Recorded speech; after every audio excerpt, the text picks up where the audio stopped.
The Astros are back in Houston for a brief three-game homestand against baseball's hottest team and hottest player. Jay Happ will try to silence Matt Kemp and the Los Angeles Dodgers. It's a Flashback Friday featuring throwback jerseys. Dodgers and the Colt 45s next on Fox Sports Houston.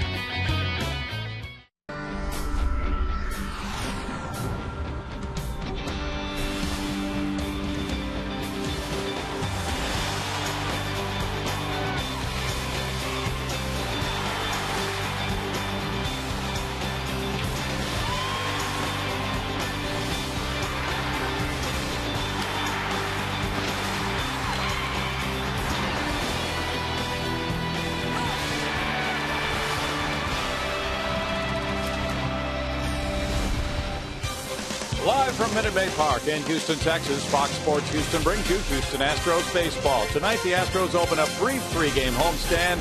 They meet the Los Angeles Dodgers. Good evening, everybody. Bill Brown and Jim Deshaies. The Dodgers are rampaging through the National League in the early going. The Astros coming off a win in which they exploded in two different innings last night, JD. Yeah, big win for the Astros, avoiding a four-game sweep in Washington. Now they tangle with the first-place Los Angeles Dodgers, getting all kinds of production from the middle of their order. Kemp and Ethier are among the best in all of baseball this year. So it falls to Jay Happ to shut those two guys down. Jay, very good last time out. He's 1-0 so far through two starts. Ted Lilly had a stiff neck, so he's only made one start, pitched very well.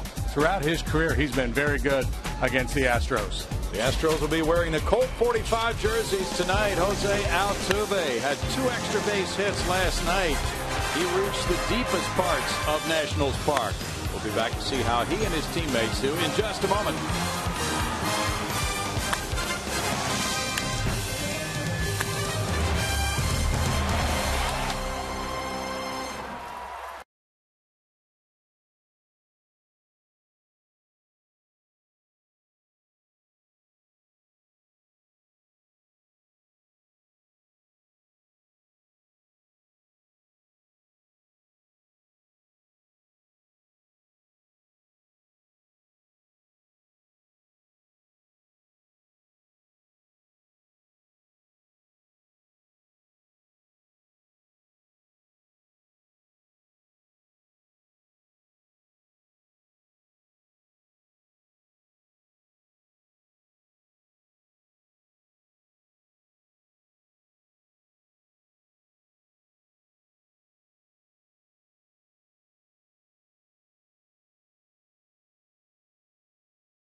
Fox Sports Houston is brought to you by the Progressive Insurance Group.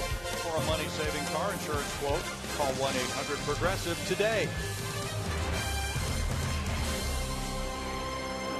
Fans coming in on a rainy evening. It has rained hard earlier today. Larry Dierker threw out the first pitch. It's the Dodgers and the Astros. The Astros wearing their Colt 45 jerseys for the second time this season as they turn back the clock and celebrate their 50th anniversary.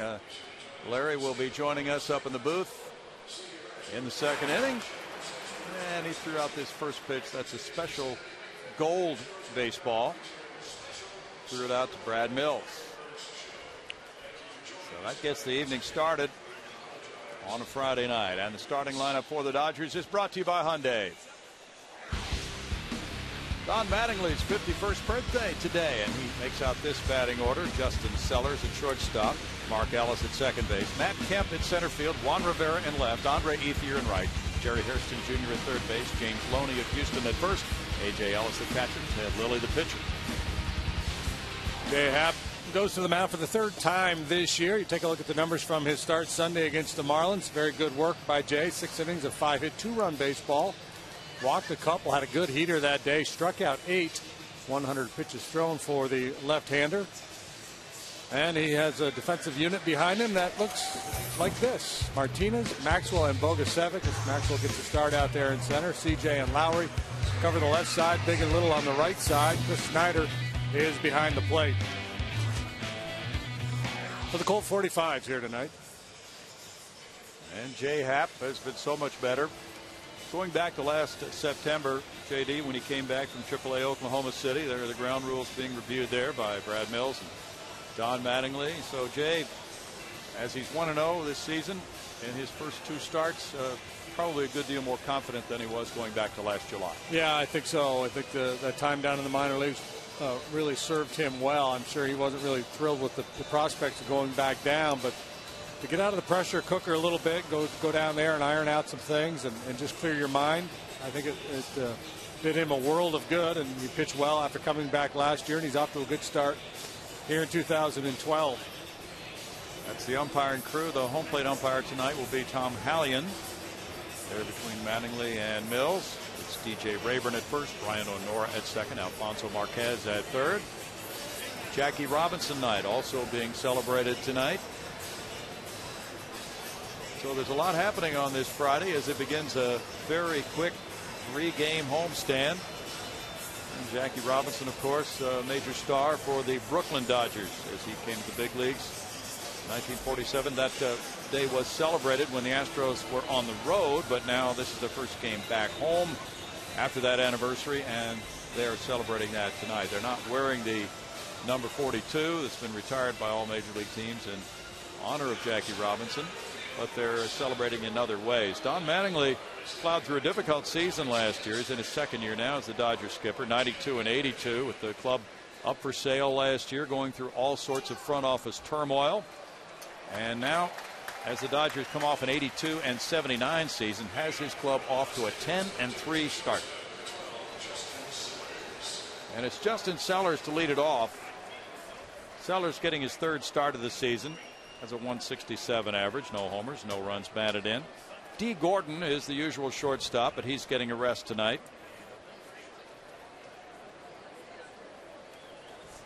Sellers 26 years old. He's from Bellflower, California, Cal State Fullerton. There's strike one for Jay Happ. His dad was a pitcher in the big leagues, Jeff Sellers. Folks may remember him with the Red Sox. Justin was drafted by Oakland in 05. The Dodgers got him in a trade in 09. It's a 1-ball, 1-strike count to him. In Jay Happ's career, he's 0-1 against the Dodgers with a 1.69 ERA for 3 games, 2 as a starter. Sellers out in front of that one. Sellers made his major league debut against the Astros last August. He had 123 at-bats against them. Happ had it all going on last time against the Marlins, and there he shows a very good changeup. It looks like he's coming back with another one. In the dirt this time for Chris Snyder. 2 balls, 2 strikes. The Astros off a 2-5 road trip. The Dodgers lost 2 of 3 in Milwaukee on their current trip, but they had swept their 6-game homestand, so they're undefeated at home.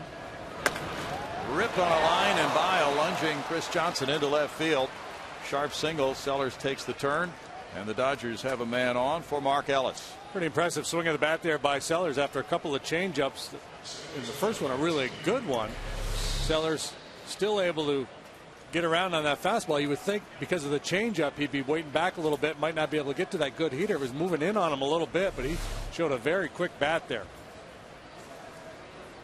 He's aboard, and it's Mark Ellis, the veteran second baseman, following at 250 with 2 runs batted in. Good 389 on base average for Ellis, and he has scored 13 runs to rank among the league leaders.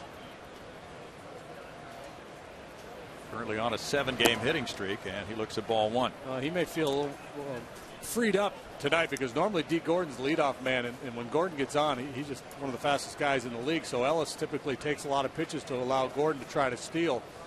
Sellers doesn't have that kind of a running game. I mean, he's capable of stealing it back, but he's not Gordon. Ellis looks at a ball, and that makes it 2-0 for Mark. 34 years old, drafted by Kansas City in '99. Brad Mills' club hoping that Jay Happ can put up a 0 here in the first. Last night the Astros batted first in Washington, and they fired out with 5 runs. Johnson backed up a few steps. Ellis took the pitch. It's 2-1 to Mark. Well, it's a pretty good handler of the bat. This is a good hit and run count should Don Mattingly want to put a play on. You're not as concerned though about hitting into a double play with Happ on the mound. He got one in his last start, but he's a fly ball pitcher, as is Lilly. Lilly may be one of the more extreme fly ball pitchers in the league. In the air, and center fielder Maxwell goes for it. Shortstop Lowry looking out to Martinez. JD with a catch, 1 out.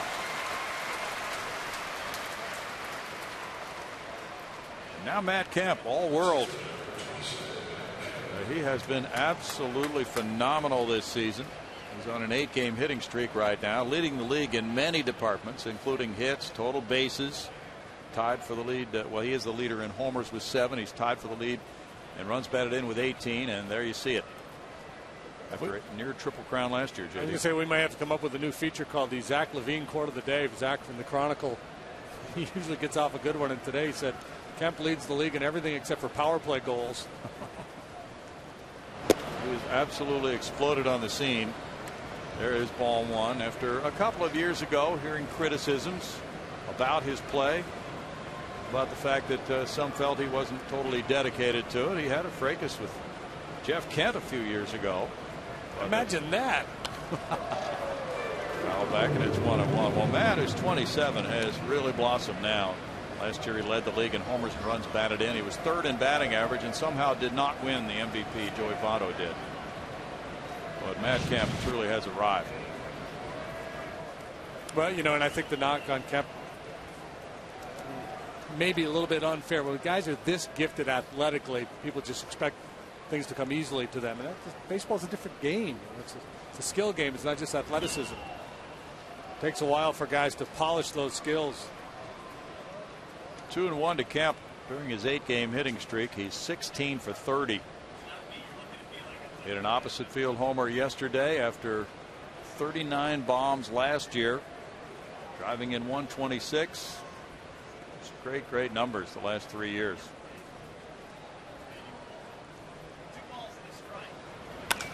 He cranks this one to the opposite field, backing up Bogusevic. He's running out of room, and there's another opposite field blast by Kemp. That's his 8th home run, all to the opposite field this season, and it's 2-0 Dodgers. Yeah, he stays through the ball. We used to talk about it with Moises Alou, Lance Berkman the same way, staying long in the strike zone with the swing, keeps that, kind of drags that front hand through the zone, and is inclined to drive the ball the other way with that approach. So it's either right field, center field. For all of his home runs this year, you see the way he's kind of staying through it and just driving it the other. You got to pitch him in. Just with that approach, you have to get in on his hands. And it's 2-0 Dodgers with Juan Rivera batting next. Rivera looks at strike 1. 268 for Juan. He's driven in 7.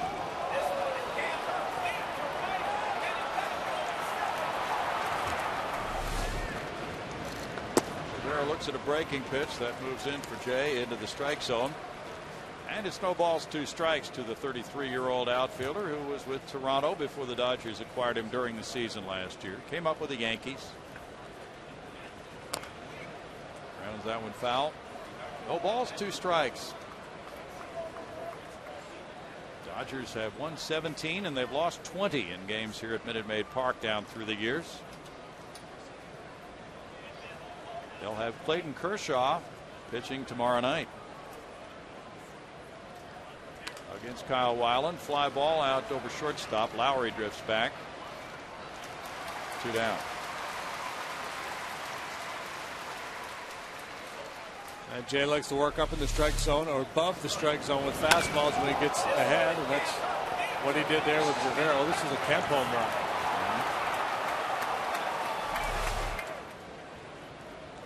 He does get a lot of fly balls. Yeah, well, and fly ball pitchers tend to give up big flies more than ground ball guys. Andre Ethier with 4 homers, 18 runs batted in, has a .300 average. He's been hitting lefties. How's that one for strike 1? Ethier last year had 11 homers, 62 runs batted in. He was playing with a troublesome right knee, which required surgery in September, shortened his season. And it does appear that he's gotten the power back so far this year. It was lacking last season. Goes off the side of the mound out to Lowry. And in the first, the Dodgers, who have outscored their opponents 16-3 in the first inning of their games, have the early 2-0 lead.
At Camp, the starting lineup for the Astros is brought to you by Hyundai. It's Justin Maxwell leading off in center field. Jose Altuve at second base. JD Martinez plays left field. The cleanup man is first baseman Carlos Lee, followed by Chris Johnson, Jed Lowry, Brian Bogusevic, Chris Snyder, and Jay Happ. Steady as she goes, Ted Lilly for the Dodgers here tonight. You take a look at his numbers against the Astros. They're quite good. 7-3, 2.64 ERA through 15 starts. But you can pretty much pencil him in for double-digit wins at the start of the year. Usually gives you 12, 15 W's. Good, solid lefty. Has been for a number of years now. He delivers in his strike 1 to Justin Maxwell. Starting the night at .250 with 1 homer, 2 runs batted in. Justin's 2 for 5 against lefties in the early going. That one goes to left center field. Kemp over. And it's out number 1. Expect to see a lot of that with Lilly on the mound. I mentioned it last half. He's one of the more extreme fly ball pitchers in the National League. See Kemp there with a little bobble as he's taking the ball out of his glove. Still would have been ruled out. Well, we saw Kemp, who's out there with him. Well, Rivera's in left, Ethier's in right. Kemp a Gold Glove winner last year. Sellers gets a start over Gordon at short. Hairston, he's been around forever. He's at third. Ellis and Loney cover the right side. Loney can really pick it. A.J. Ellis, he's a good story. An older guy, but settling in really as a full-time catcher for the first time. Jose Altuve at .348 has 5 runs batted in. He had a double and a triple last night. Strike call for Lilly, and that makes it 0-2. Jose with a good 380 on base average. Rocking the socks, going old school. Gotta love it. It's a nice look. Gonna get him 2 knocks tonight. He fouls that one. You know, he's a really interesting guy, JD, and it seems to be a quick study based on the work he's done in spring training going back to last year. He said, I know I'm not walking very much. Well, that's true. He's walked 3 times. But walked 3 times, I'm assuming. Sorry, couldn't help it. That doesn't tell the whole story, though. Well, he said 348. Right. At 348, you don't have to walk. That's the point. The whole goal was not necessarily to get him to walk more, was just to make sure he's swinging at pitches in the strike zone, pitches that he can handle. So, walks would be a byproduct of that approach if they're going to tiptoe around him. Big curveball. Lilly gets a strikeout looking. 2 outs. That's a put away pitch for him. He'll drop that slow hook into the strike zone to finish you off. Cuts his fastball.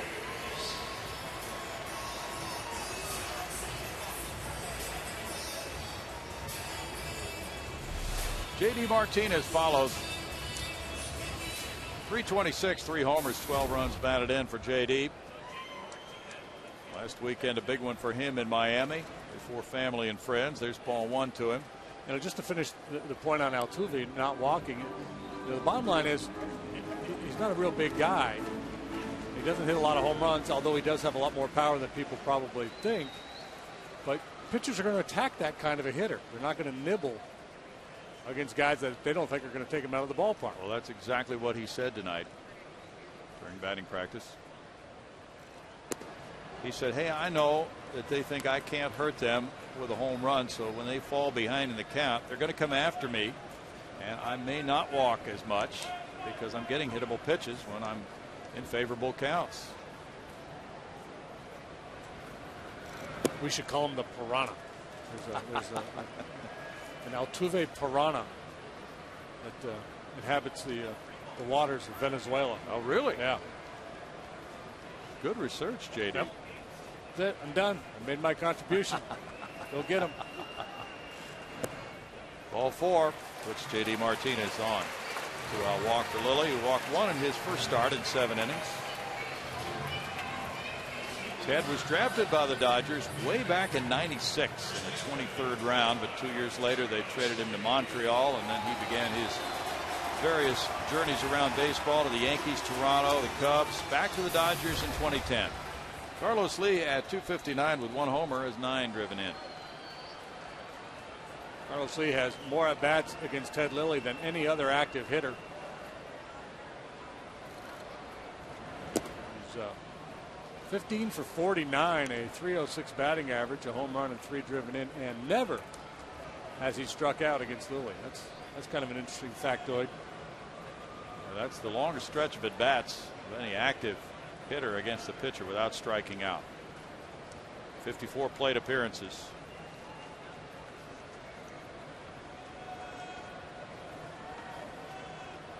He takes that one and he's ahead 2-0. JD Martinez is not a base stealer, but if the Astros do get speed on, they will be looking to take liberties. Even though Lilly is left-handed and lefty's generally tougher to run on, that has not been the case with Lilly. He's easy pickings for base stealers.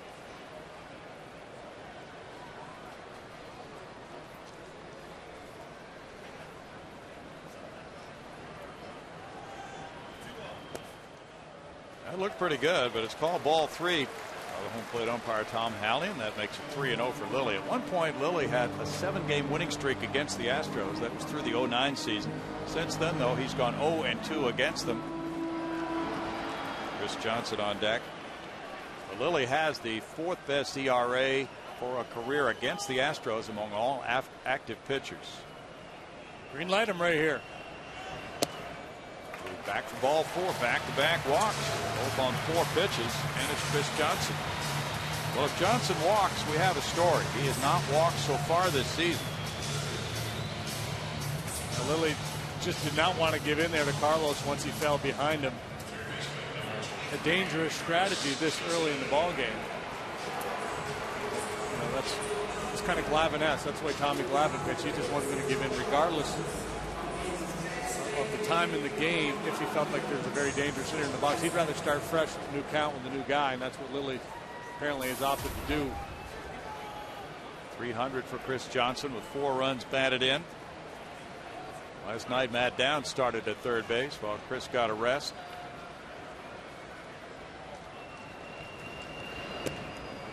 Previous night, Altuve and Martinez had the night off, and they both had big days yesterday. So good theme. We'll test that rest theory. Chris had solid numbers against Lilly. 5 for 12 with a homer, 4 runs batted in. The Astros have scored 1 run in their last 4 games against the Dodgers. Gee, they're running out there. Koufax and Drysdale. Seemed like it, didn't it? They've hit 138 for the last 4 games against LA. Strike makes it 1-1.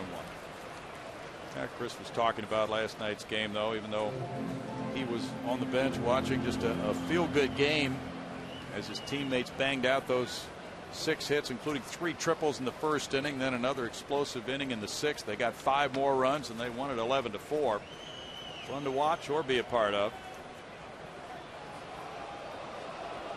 And now he could be a part of a scoring first inning here with Martinez at second and Lee at first. All that hitting, and maybe the biggest hit of the night, though, was Bud Norris. Yeah. Bases loaded, 2 RBI single to take a 5-4 game to 7-4.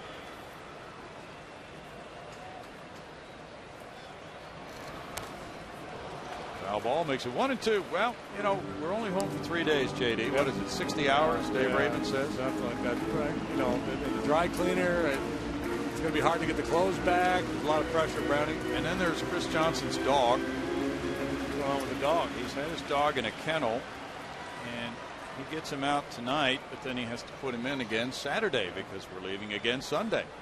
He only gets the 1 day with his dog. Probably should just leave him right in there. Flared foul.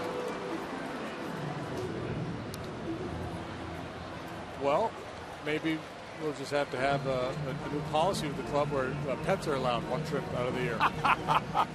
A pet trip. Well, there are family trips, and maybe there's going to be a pet trip. That would be different. Dog days of August, literally. Bounced, and it's foul, third base side for Harrison. I mentioned earlier, Lilly not a real hard thrower, but he works effectively with his fastball because he's got a little cutter and he's got that good curveball. Plus, he's got some deception in his delivery, the way he kind of turns his back to the hitter. He's got a little hesitation. You might remember this, but Matt Downs had one at bat against him. He said, I don't think he's always turned that much in his delivery like he does now. But it does, yeah, I don't know. Does cause the hitter to wait a little bit longer, doesn't it? Grounded to shortstop is Sellers over to second for the force play to Ellis, and it's no runs, no hits, 2 men stranded. Dodgers lead it 2-0 after 1.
Throughout the first pitch tonight is that's a good look. Is that your? It's favorite? A nice look. You know, I've seen some different designs for next year too, and the good news is, maybe I shouldn't say this. All right. Good news is players get to wear Hawaiian shirts underneath their uniform. Well, that's the theme. Okay. Hawaiian Friday is coming your way in 2013. Well, we're going to be in the Western Division, you know. Yeah, that's true. AL West. And kind of a nostalgic feel for you now, going back to the days in the NL West, as this one goes out to left center field for Hairston, and Maxwell is there. But you take it back to all those great pitching duels with Koufax and Drysdale and those guys. That was an interesting time for baseball, wasn't it? Yeah, it really was.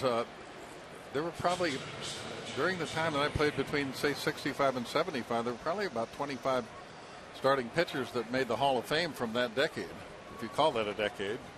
But there were a lot of duels. There were a lot of guys that pitched complete games, and a lot of guys that pitched into extra innings from time to time. Yes. That Dodger club, obviously, Koufax and Drysdale come to mind before anyone else. But how about the lineup? How about were there guys that the Dodgers didn't have that much power? Speed team. The Giants had a lot of power, but they didn't have much speed. The Dodgers had speed and not much power. But it wasn't just those teams. The Marichal and Perry were with the Giants. You had Carlton and Gibson with the Phillies. You had Seaver and Fergie Jenkins. There's Fergie Jenkins with them. Just Necro. And in the other league, too. Yeah. Gow and Tiant. Lolich and McClain. Palmer. Yeah, he was pretty good. Catfish Hunter. So you spent so little time in the minor leagues. Any of those contemporaries of yours, did you see any of them in the minor leagues? Or playing the whole career with the same team, the only guys I ever knew on the other teams were guys that got traded away from the Astros. Yeah. Oney strikes out. 2 outs now. It's A.J. Ellis coming up next.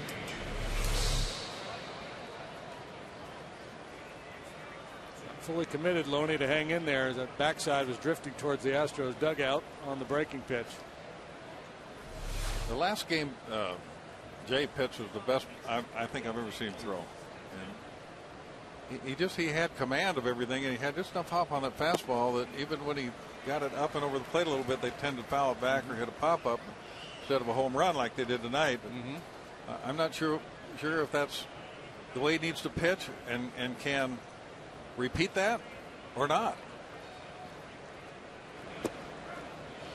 And there's a good pitch right on the court. The difficult thing about pitching the way he has pitched since I've seen him here is that he tries to mix all 4 pitches in, and it's hard to have command of 4 different pitches.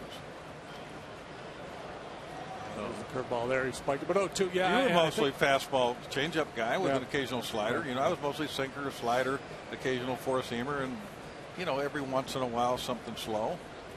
But most guys, they pretty much emphasize 2 or maybe 3 pitches. That's out to right center field. Bogusevic on the run, and that's over his head. Kicks off the wall and then goes into the bullpen for a double. If he got, if that ball's got just a little bit of hop like he had the last time out, that ball goes up with a little more loft, and Bogusevic runs under it, and it's an out. Or if the hitter tries to pull it, he hits a lazy fly ball to center field. Yeah, I thought in the Miami game that I don't think he threw a lot. I'd have to look at the numbers, but it seemed there were times where he threw his slider early, like just kind of a get over, little slider, get over, because the action on his curveball is really good, but as you said, that's a tougher pitch to command. You tend to make more mistakes with it. I remember he gave up 1 long home run. I can't remember if the other run scored on a home run or not, but I just remember so many fastballs that were up in the zone that were fouled back or popped up, and just thinking that he had a little more life on his fastball than what I normally see. Like that one. Yeah. 1-1. Infante hit the home run off him. Highly unlikely that this double hurts him, other than the fact that it'll turn the Dodger batting order over. Lilly, not much of a hitter. Yeah, well, Takes one to we know could one. say that there's a couple of guys sitting up here talking that weren't very good hitters too. Could you hit? You didn't hit? No. You didn't, not at all? Oh, I hit a deep one, so didn't you? It was a hard 131. Yeah, well, 131 is, I'm guessing, is probably average for pitchers over there. Yeah. So.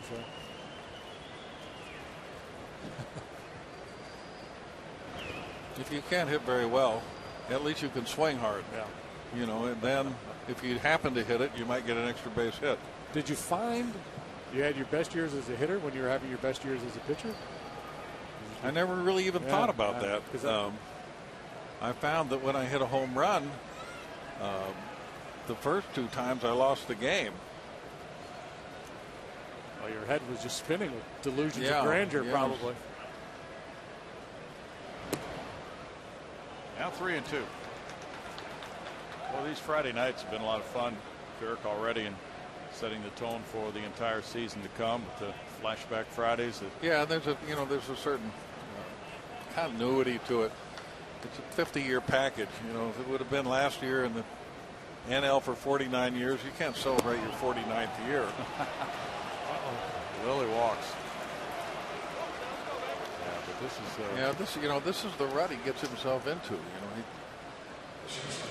I like to think he could pitch the way he's been trying to pitch, but it seems like he's going to have to figure out which 2 or 3 pitches are the most important and start to whittle down or at least emphasize the pitches he has command of. Sellers opened the game with a single and rode home on the Kemp 2-run homer. And the other thing you see is that he's standing over there on the third base side of the rubber, which is a Tom Glavine spot. Well, that's where a lot of guys would throw if they're planning to throw sinkers away. But he doesn't really have a sinker.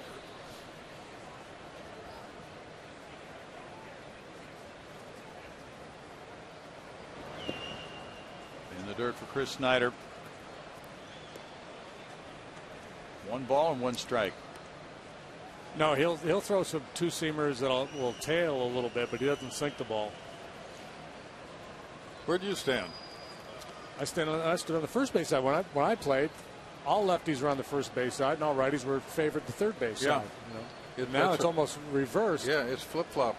I used to stand pretty much in the middle because I like the sinker and 2-seam ball to sink and tail a little bit. But I wanted to get some angle for a breaking ball, sweeping across. And if you're way over there on the other side, it's hard to get that same angle. Of course, I was facing a lot of right-handed hitters, but if you're a left-handed pitcher, most teams can put up all right-handers against you, and that certainly it changes the perspective. Yeah, I guess this for him maybe just feels comfortable with his changeup when he tries to slot it down and away coming from there. I don't know. Yeah. 2 balls and 2 strikes. Good Friday night crowd enjoying the festivities tomorrow night. It's a nice crowd. I was concerned coming in here because of the rain. The traffic was real bad. I didn't get out here as early as you guys did, so I was thinking that might hold down the crowd, but it hasn't held it down much. Nope. A lot of folks in the upper deck. That's way up, and it's ball 3, a full count for Sellers now. Clayton Kershaw goes tomorrow night against Kyle Weiland. Clayton, kind of a modern day Sandy Koufax, Dirk. Yeah, I'm looking forward to seeing that. I saw him a few times last year. He had Koufax kind of numbers. He sure did. So the point is, come back and win tonight. Yeah, runners going, and it's fouled away. Those comeback wins really feel good in the clubhouse, aren't they, when you get down early and you're able to generate something? Yeah, and this club has shown some ability to do that, especially the first week or so of the season. It seemed like it came back practically every night. Sometimes you don't come all the way back and win, but make it interesting. See if he trusts his changeup enough to throw it here. Nope, didn't need to. Got him on strikes. No runs, a hit, 2 men left. We'll be back with Larry Durker with the score 2-0 Dodgers in just a moment.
Just a reminder, as you enjoy a cold one, to look forward to Miller time later in tonight's game. Brought to you by Miller Lite. Now the Astros come up here in the bottom of the second inning. They got back-to-back 4-pitch walks. Martinez in lead. And then Lilly was able to get Johnson to bounce into a force play to end the first inning. Now leading 2-0. It's Jed Lowry who leads it off here in the second inning against Lilly. Jed's on a 4-game hitting streak.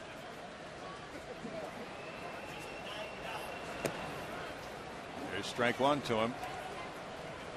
Dirk, after watching all this Colt 45s and Astros baseball down through the years, you see top performers like Matt Kemp come in, Clayton Kershaw this weekend to play against the Astros, and people start drawing comparisons. Fly ball goes to right center field, and Kemp comes over. And how would you compare these guys? You have anybody you could compare Kemp to, or we've already said Kershaw is kind of a modern day Koufax, but how about Kemp? Well, you know, I don't see anybody like him at this stage with the Astros. There may be somebody that will emerge. The guy's playing center field tonight has similar tools, but certainly doesn't have the resume. I like the guy that plays center field for the Pirates. And, I put him right up there talent-wise with almost with Kemp. Maybe not quite as much home run power, but everything else. Brian Bogusevic. Kemp has apparently he's come out publicly and said he wants to be 50-50 guy this year. 50 home runs, 50 stolen bases. Got a pretty good start. Yeah. Boy. You don't get a chance to steal as many bases, though, if you're jogging that many times around the bases. But I guess so.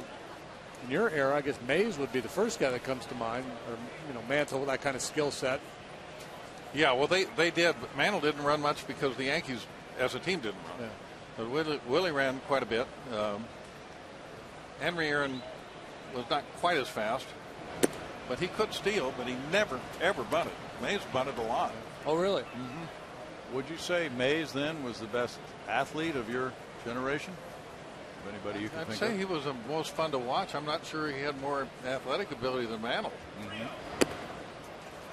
Bogusevic takes another 4-pitch walk. You talk about the crazy things that happen. I talked to Tony Kubek about Mantle one time, and I said, I was writing that book, and I said, what about his arm? I don't know what kind of an outfielder he was, and especially how he threw. And he said, you know what? He had a great arm until that so-and-so Jimmy Pearsall got him to get in a throwing for distance contest, and he hurt his arm. Interesting. They wouldn't allow that these days. Chris Snyder at 063 with 1 RBI, but they used to do that. He used to stand at home plate and see if they could throw it over the center field fence in those throwing contests. Yeah, could you imagine the I reaction? have a little trouble right here. GM just invested $180 million on a guy for 6 years and come to the ballpark and he's standing at a home plate trying to launch the ball over the wall. You get everybody to sign an idiot clause before. Popped up. A.J. Ellis off of the mask. Oh! Yeah, he stayed with it and caught it. 2 down.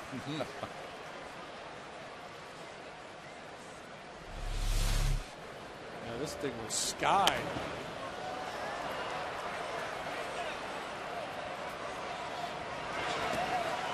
Yeah, you'd think we were at Candlestick Park. You used to see 2 or 3 plays like that every day there.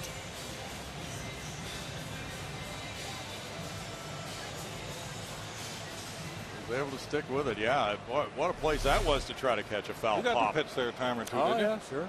Yeah. Jay Happ, the batter, he's 1 for 3 in RBI. You don't have to worry about the wind or the sun. Boy, that's the thing about Candlestick. People talk about the cold, and there were plenty of cold nights, but tolerate the cold. The wind, it's just hard to get a feel for the ball, and it whipped around in that stadium in such a way that sometimes you felt like the wind was going to have a big impact on your breaking ball, and then you might go out the next inning and feel like it didn't. You're like your slider would be break a foot one inning and break 6 inches the next inning. Happ looks at a strike. It's 0-2 to Jay. This is great fun. Now, just looking ahead on the calendar, Rusty Staub will be here May 4th on a Friday night. I'll be here for that one. Yeah, throughout the first pitch. We haven't seen a lot of Rusty around here in recent years. That'll be a treat. But Dirk, it's been a treat for you to join us. Yeah, it's always nice to sit down with you guys. So. Thank you so much. Have fun tonight, Dirk. I'll do it.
This season, presented by Minute Maid and Kroger. Kids can enjoy the free fun zone in Union Station before the game and run the bases post game. As an additional treat this Sunday, kids 14 and under will get $1 Bluebell Country Cones.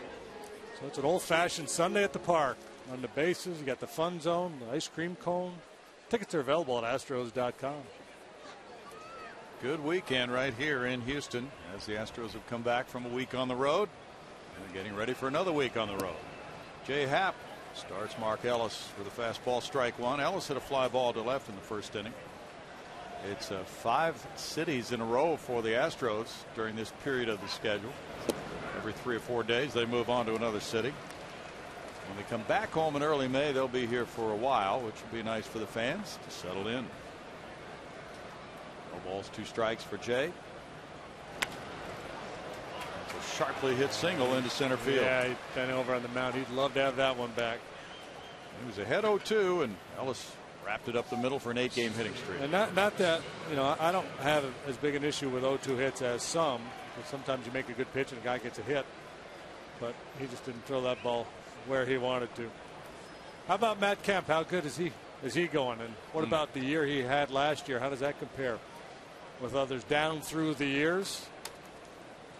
We're going to find out here momentarily. There, look at this. National League leader in home runs, RBIs, and runs since 1961. George Foster, Michael Jack Schmidt, Fat Albert Pujols, and Matt Kemp. Pretty good company there for the Dodgers center fielder. He hit the 2-run homer first time up.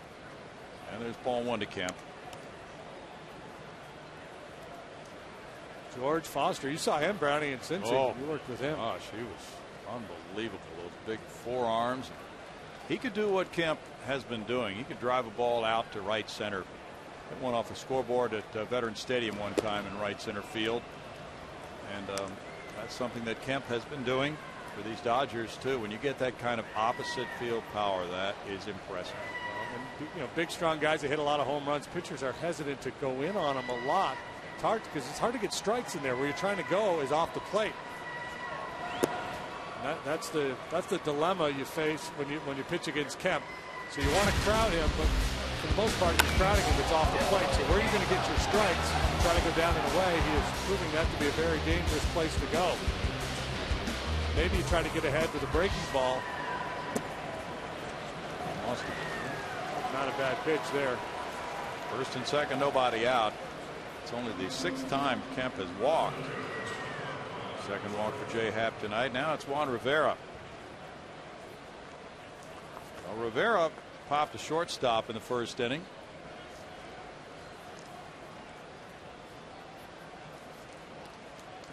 Dodgers off to this outstanding 10-3 start, have a 3-game lead on defending NL West champ Arizona right now. Dodgers have been beating up on some lesser lights until they got to Milwaukee, and they lost 2 of 3. Yeah, they played the Padres a bunch already, and Pittsburgh swept the Pirates in a 3-game set, and they beat the Padres 6 out of 7. Fox Tracks brought to you by Steel. Jay Happ using the fine brush to paint the outside corner there. Yeah. And change up just off. Oh, he got the benefit of the doubt. 0-2. Well, this Kemp start is pretty historic, as you saw those players being compared to Kemp and vice versa, and how he's got people scurrying for the record books in the early part of this season with the production he's been able to put together. In the dirt. 1-2. And with Kemp's homer tonight, that was number 8. So he and Ethier have hit all but one of the Dodgers' 13 home runs. And now Kemp has 20 runs batted in, and Ethier has 18. He throw a little cut fastball in on his hands. He might get a ground ball and perhaps a double play. So 1-2.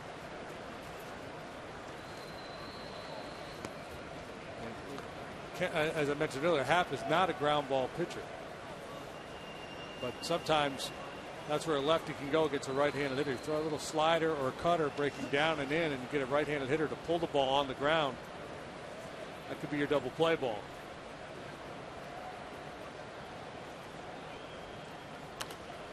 Popped up and out of play. That's a strikeout pitch there, the high riding fastball, and Rivera just able to get a piece to stay alive. Well, where's that note we had on this dynamic duo of the Dodgers and where they rank with their RBIs this far into the season? Well, for the first 13 games, Ethier with 18 and Kemp with 18 runs batted in, a total of 36. That ties the 2000 Mariners, Edgar Martinez and Alex Rodriguez. The only duo better was the 49 Red Sox, Vern Stevenson and Ted Williams. Oh, there it is. That's what I'm talking about. Chris Johnson gets it to Altuve on over to Lee, and that is exactly what you referred to. Exactly the one we were looking for. Boy, a step towards the line. We might have had 3. That would have been exciting after all the triples yesterday. A triple play today. Yes. Oh my. We'll settle for 2 though.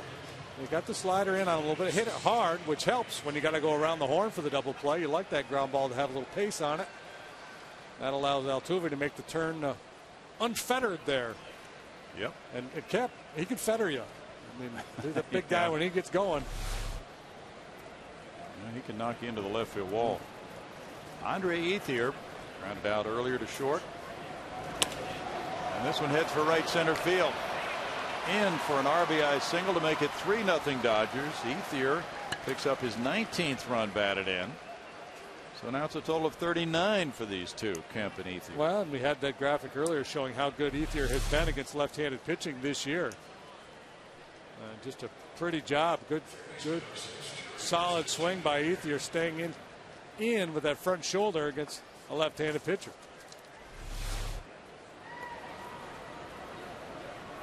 Dodgers have 5 hits.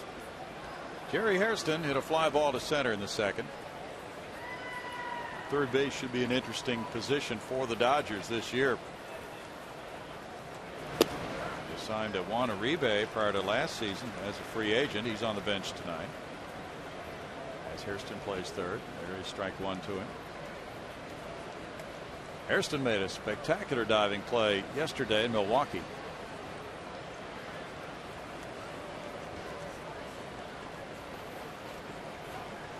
Ethier draws some attention. Who's the last Dodger third baseman that kind of took over that position and settled in there for a good 5 years or so? I'm trying to think. It seems like it's been a revolving door. Yeah, just trying to remember. Yeah, and maybe I'm probably forgetting somebody. That is a really good question.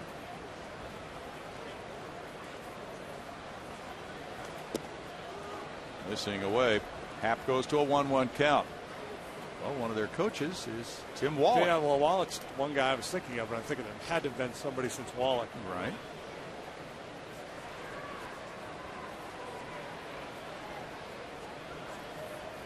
Billy Miller play a little bit for them at third base. Played for the Giants. Yeah, but I don't know that he, No, he didn't take hold for any period of time. 3 balls and a strike. Davey Lopes is back on this Dodger coaching staff. Former Astro, who was a part of that '86 Western Division winning Houston team. Maybe acquired in a midseason deal with the Cubs for Frank DePino.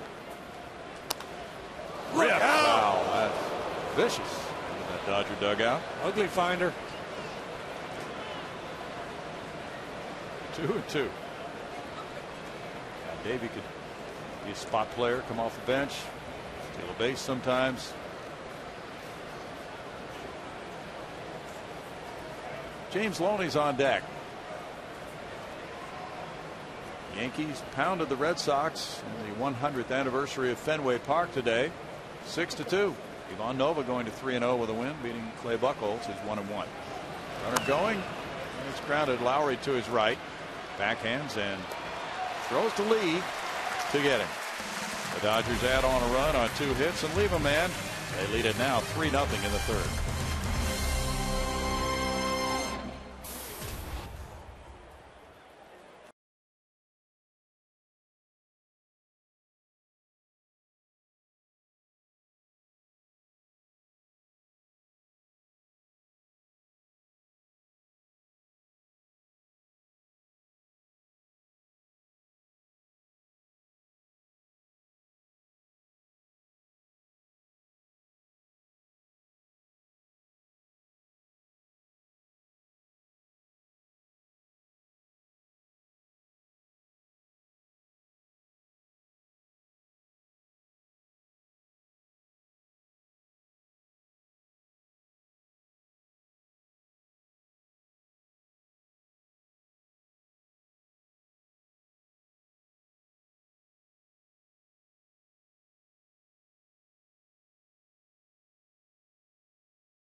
And Greg Lucas is away doing a college event this weekend. Let's see what our AT&T trivia question poses for us. Greg normally has this.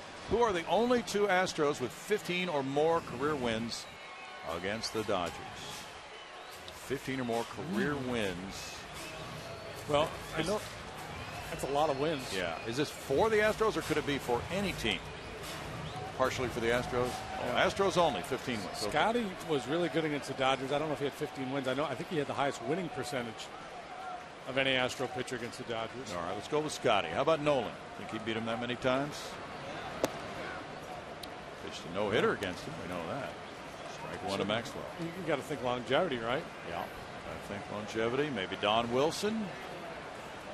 JR did a lot of damage against them. He had at least 13 wins in a row against them. Oh, let's go with JR. So let's go with JR. JR and Nolan? Yeah. 1-1.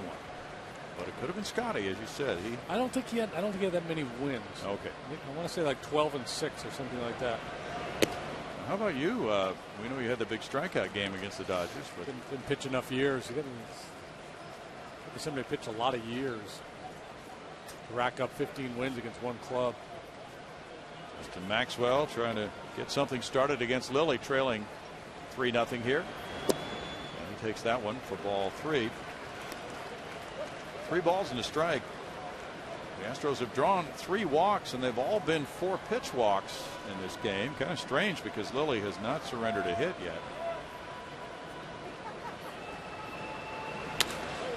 And he might they're giving one up. There's a drive to left center. Will hang up though for Kent, and Matt Kemp takes care of out number 1.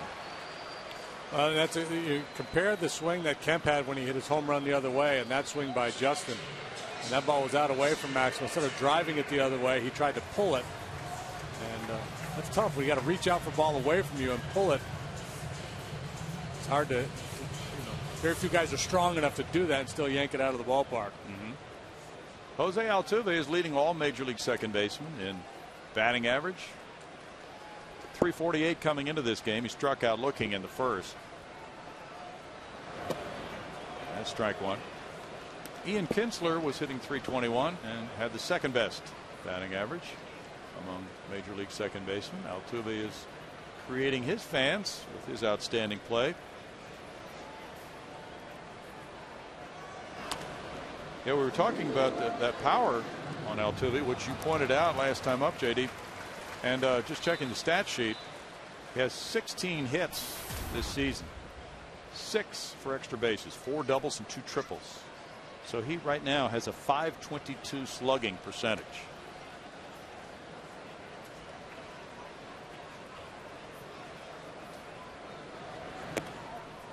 Yeah. Well, again, we talked about the lack of walks, but when you hit like that, you don't need to walk.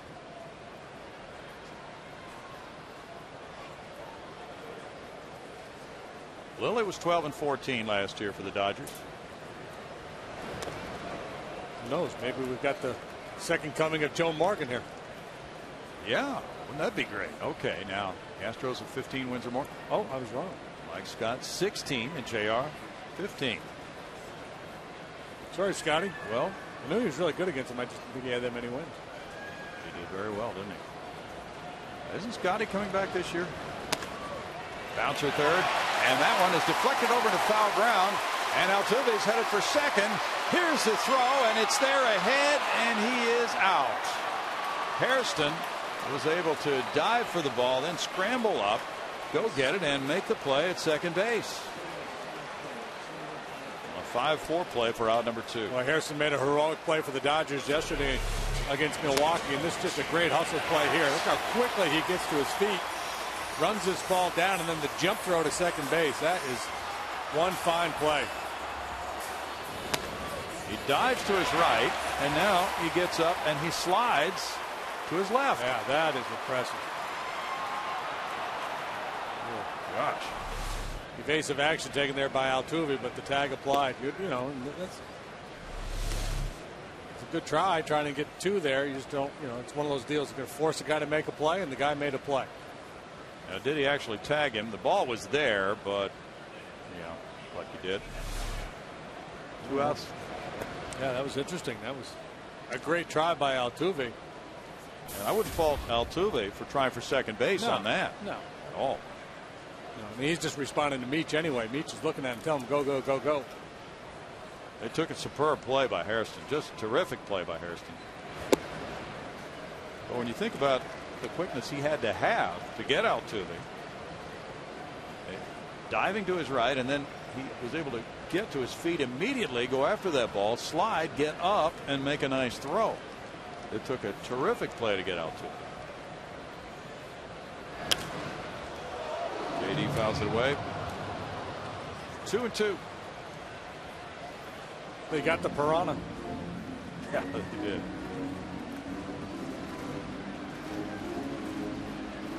Well, back-to-back left-handers for the Astros here with Lilly tonight, Kershaw tomorrow night, and then Sunday it's Chad Billingsley and Wandy Rodriguez. Lilly missing that one, goes to a 3-2 count on JD. Now this is the anniversary of the opening of Fenway Park 100 years ago. And the Yankees won at 6-2. The old-time uniforms on. Check swing is called a check swing. DJ Rayburn said he didn't go. Clay Buchholz allowed 5 home runs in that game. A 6-2 Yankee win. Wow. He's the second Red Sox pitcher to allow 5 home runs in a game this year. It happened to Beckett earlier. You probably already know this, Carlos Lee batting now.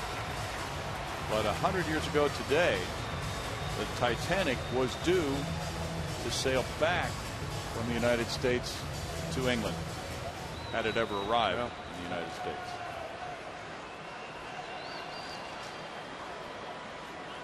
I did not know that. Navin Field opened on this same day in Detroit 100 years ago. I do know that President Taft didn't throw out the first pitch of 1912 because his buddy Archibald Butt died on the Titanic. That's true. I believe it's a ball one.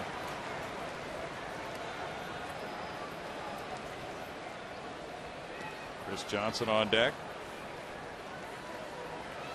Got to be patient against a guy like Lilly. He's going to spend as little time in the strike zone as possible.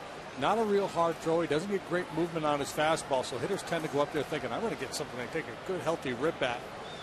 And that's what makes him so successful. He takes advantage of the hitter's greediness. Got a call there. 1-1. Lilly last year worked 192 innings. He walked 51.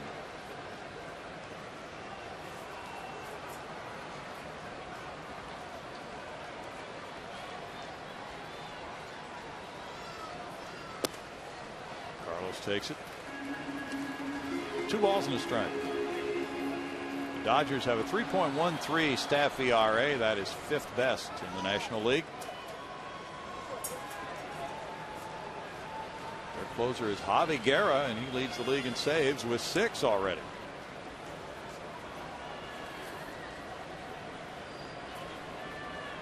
Lilly keeping it down here on Carlos. He fouls it back, and it's 2-2. Tomorrow night, Bud Norris will be out in the Budweiser patio in center field with a bunch of the fans on social media night. He'll be on hand to give out prizes. Tickets cost $45. They include batting practice viewing, dinner, a game ticket, a t-shirt, and the opportunity to win prizes through Twitter trivia. Allison Footer is masterminding this whole idea, and I believe the whole day starts about 3 o'clock at Union Station. But you can email her at afooter@astros.com if you want more details.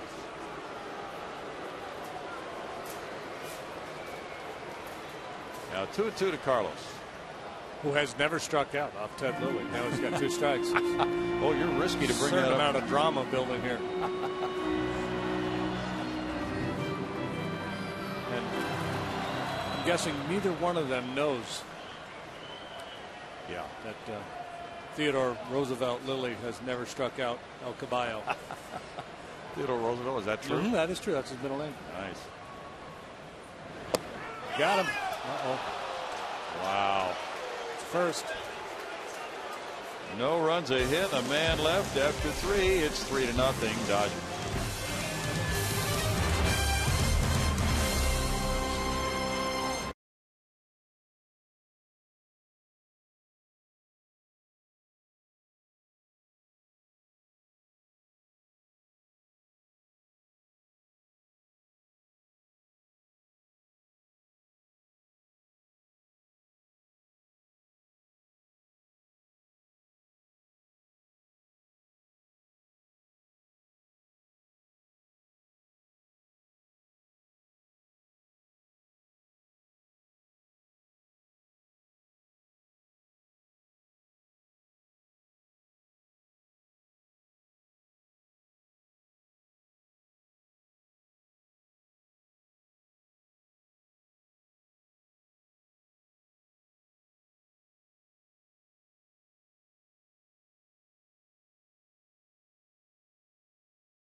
fully supporting their team and their Colt 45s jerseys. And hey, Astro fans, Chevy is proud to present a new show called Chevy Hometown Kids. It's not about the score, it's about the experience. So tune in each Saturday at 10 a.m.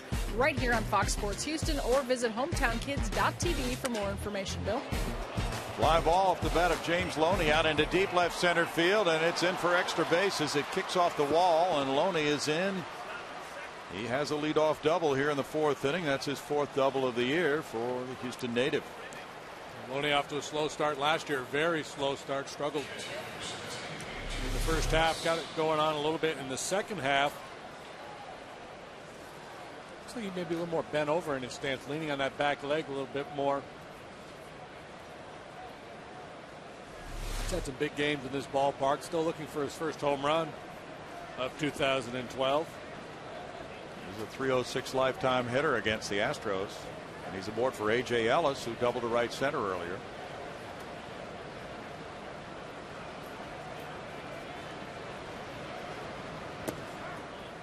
And strike one. Earlier we were having that conversation about Dodger third baseman. Adrian Beltre. That's right. He was there 6 full years, 99 through 2004. Been a while, hasn't it? They've had a guy establish himself at that position and stay for a while. 1-1 the count. Jay Happ's allowed 6 hits, 3 runs so far. He's walked 2. Got a double play ball in the last inning. Bouncer up the middle here. Altuve gets in front of it, throwing off balance to Lee. Good play. Loney advancing on the Ellis ground out. 1 out. Tim Wallach, the third base coach. Ellis, a little bit of an inside out swing on that breaking ball. He's out, but he pushes Loney over to third base with just 1 out.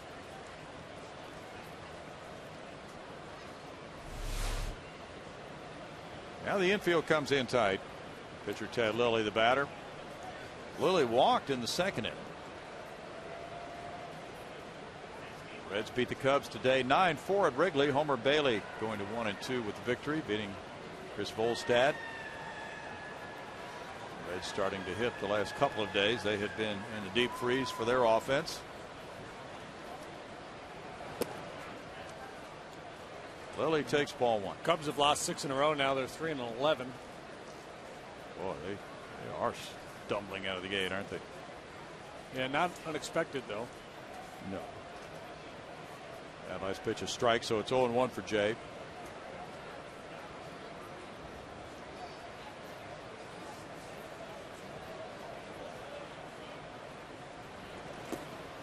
Lilly lunges at that one. No balls, 2 strikes. The Reds now have won 24 games against the Cubs the last 2 years plus today. Flailing at the breaking ball, and here, so you just stay out of the strike zone for a couple pitches here. Don't do Lilly any favors. Throw him another breaking ball down or go way up with a fastball. I'm going to keep this ball out of play. And Lilly did not make contact. Snyder looked the runner back to third, threw him out. Strikeout for out number 2. Strikeout number 2. Only at third now for Justin Sellers.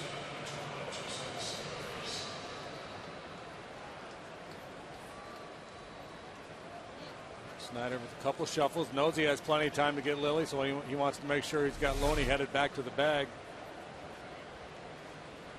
That's a smart move. We've seen some base runners take advantage of that, if not looked back by the catcher. Sellers opened the game with a hit to left, and then he struck out. And that's ball 1. Dodgers really like the ability that D. Gordon has to change the complexion of a game offensively with his speed. He's resting tonight.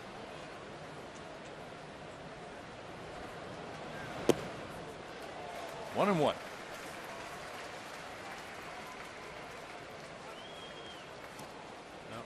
Big confrontation here. Dodgers already with a 3-run lead. Got to find a way to stop them from scoring. Big 2-out hit by Ethier in the third to play to run. Another 2-out opportunity. This time it's Sellers. Soft stuff in his first at bat. Soft stuff to start this at bat has him behind a couple of good heaters.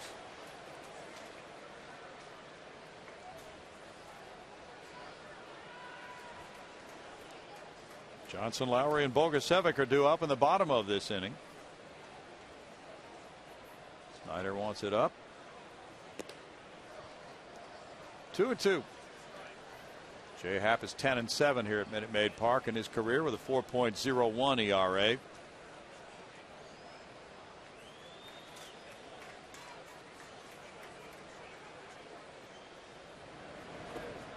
Breaking pitch makes it a full count now on Sellers. Last night it was Wilton Lopez, David Carpenter, Brett Myers all working scoreless innings of relief after Bud Norris went the first 6, and all 3 of those guys made it quick innings of work, so all would be available tonight normally. Foul back. Still 3-2. Washington Nationals with the best starting rotation, at least statistically.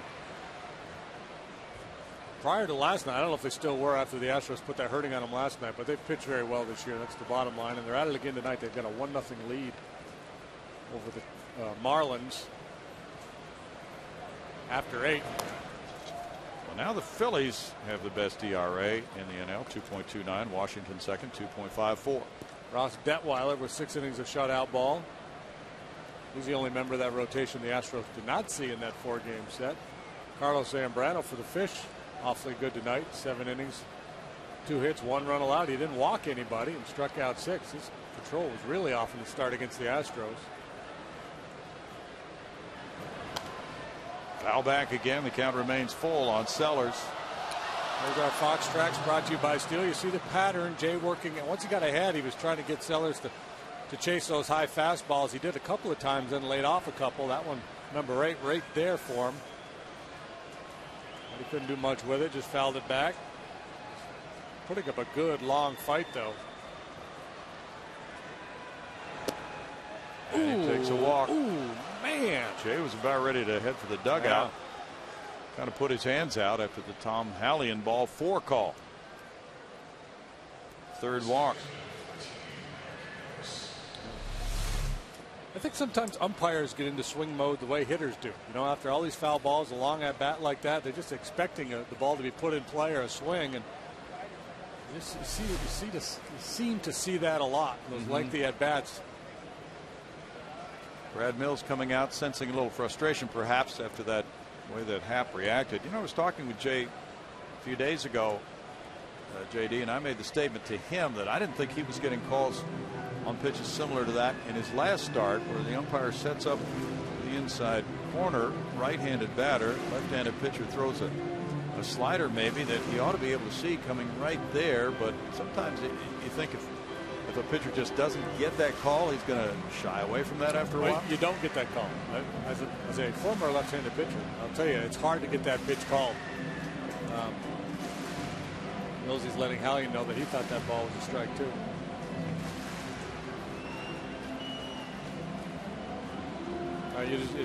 For whatever reason, you're right. The umpire sets up on the inside part of the catcher's shoulder.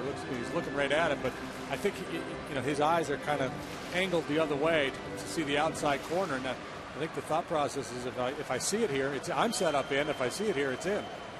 Okay. Now runners at first and third, and it's Ellis who singled and scored in the 3rd. He's 1 for 2.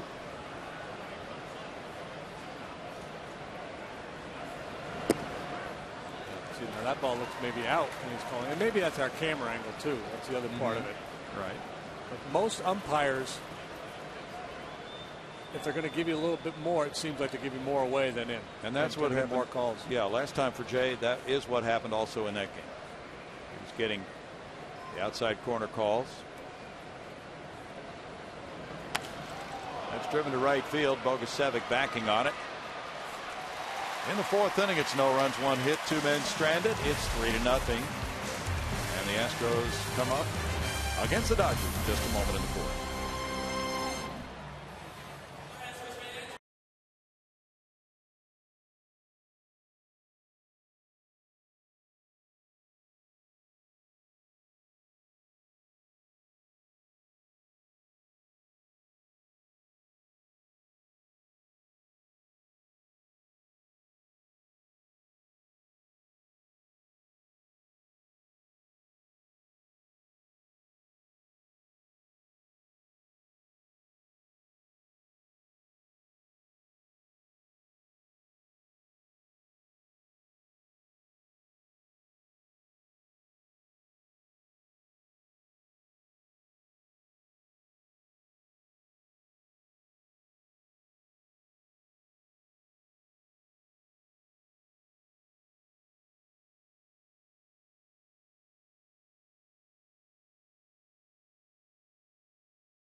Brought to you by Jack in the Box. Right now at Jack in the Box, you can try the new Chipotle Chicken Club. Make it a combo with fries and a drink. And by the all-new Mazda CX-5 with 35 highway miles per gallon. Home Run Alley here at Minute Maid Park. 3,000 hits for Craig Biggio. And folks can relive those big moments like June 28, 2007 when he got number 3,000. 3-0 Dodgers. Chris Johnson out in front of a 77-mile-per-hour pitch from Ted Lilly for strike one. So much of pitching is about being unpredictable, and Lilly has certainly been that tonight. You never know what you're going to get. It's like Forrest Gump. First pitch changeup. No cutter. Back to back with the changeup. Yeah. Well, then Chris Johnson's hoping for a box of chocolates here. Well, fastball right down the middle. You got a little lift and separate going now, like he's trying to yank a fastball and way out in front of those changeups. Can't get a box of chocolates, have a cold beverage. Oh my goodness. Yep. Got him chased and struck him out. That's number 4 for Lilly. And just great recognition there by Lilly and his catcher Ellis of not outsmarting themselves. A couple of bad swings at the changeup, so they go back to it one more time. 3 consecutive changeups. CJ would like a mulligan. Lilly's given up 1 hit. Jed Lowry's the batter. He hit a fly ball to center.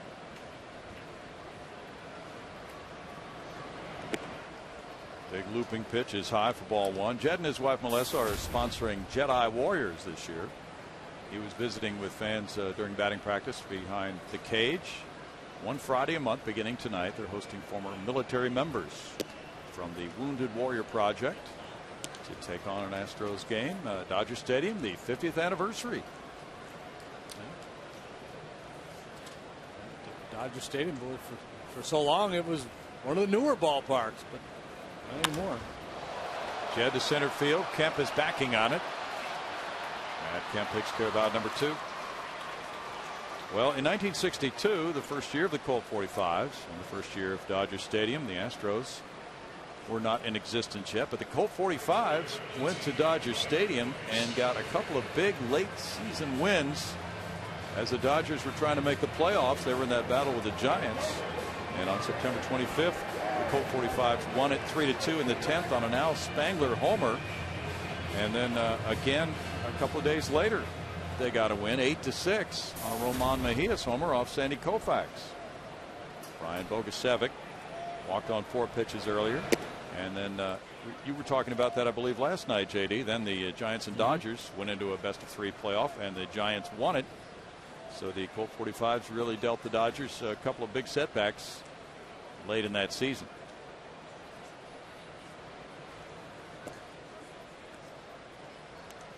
1-1 to Brian Bogusevic. Giants lead the Mets 3-2 at New York in the bottom of the 7th inning. Former Met Angel Pagano hit his first for San Francisco. Up the middle and into right center field. Bogusevic is aboard with hit number 2 for the Astros. Takes a big turn. Kemp gets it back in.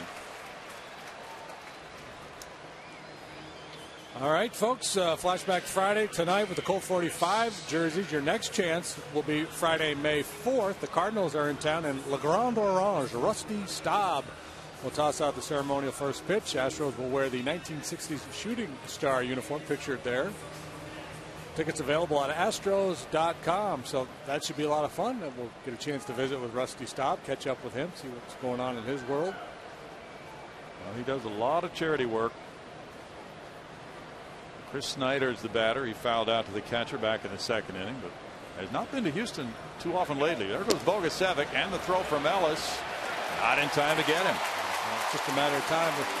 You know, there's certain game situations that dictate don't run, but when the pitcher on the mound has a history like Lilly does, if you got a guy who can run a little bit, you're looking to take that base. You can see that hitch in his delivery, the way he turns his back to the catcher. Takes him a while to unload. A nice throw by Ellis, but Bogusevic clearly safe. His first steal of the year in his first try. Pitch was ball 1. Snyder looks at it. It's even at 1-1 with Jay Happ on deck. Tampa Bay leads 4-2 after 6 at home against Minnesota. Longoria and Joyce have gone deep for the Rays. Washington 2, Miami nothing. Bottom of the 8th in Washington. Rick Ankiel hit his first. Ripped into left field. Bogusevic's being sent home by Dave Clark. Here's a throw to the plate from Rivera. It drifts offline, and it's 3-1 now. Snyder picks up his second RBI with a sharp single to left. A little bit surprised that Lilly was so aggressive there with Snyder. Maybe didn't make the pitch he wanted to make with the pitcher on deck. The way he has pitched tonight, he's been very hesitant to challenge in the strike zone. And now with the man in scoring position, he throws one right there for Chris Snyder. Rivera had him dead to rights if he was trying to make it to the dugout. The goal was home plate. Rivera doesn't have a real good arm or didn't have a very good grip. Long strides of Bogusevic. He hit the bag perfectly in stride. Big 2-out knock. It was. Now Jay Happ try to get his way on. He flares one, and the third baseman Hairston goes into foul ground to end the Astros' 4th. 1-run scoring on 2 hits and 1 man left. 3-1 Dodgers.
Mazda's What Do You Drive? Couple of finals from today, and Cincinnati knocks off the Chicago Cubs 9-4. Good day for a couple of Texans. Homer Bailey gets the win. Drew Stubbs had 3 hits and drove in 3. Big one today in Boston. Fenway Park's 100th anniversary today, but it didn't go the way of the hometown team.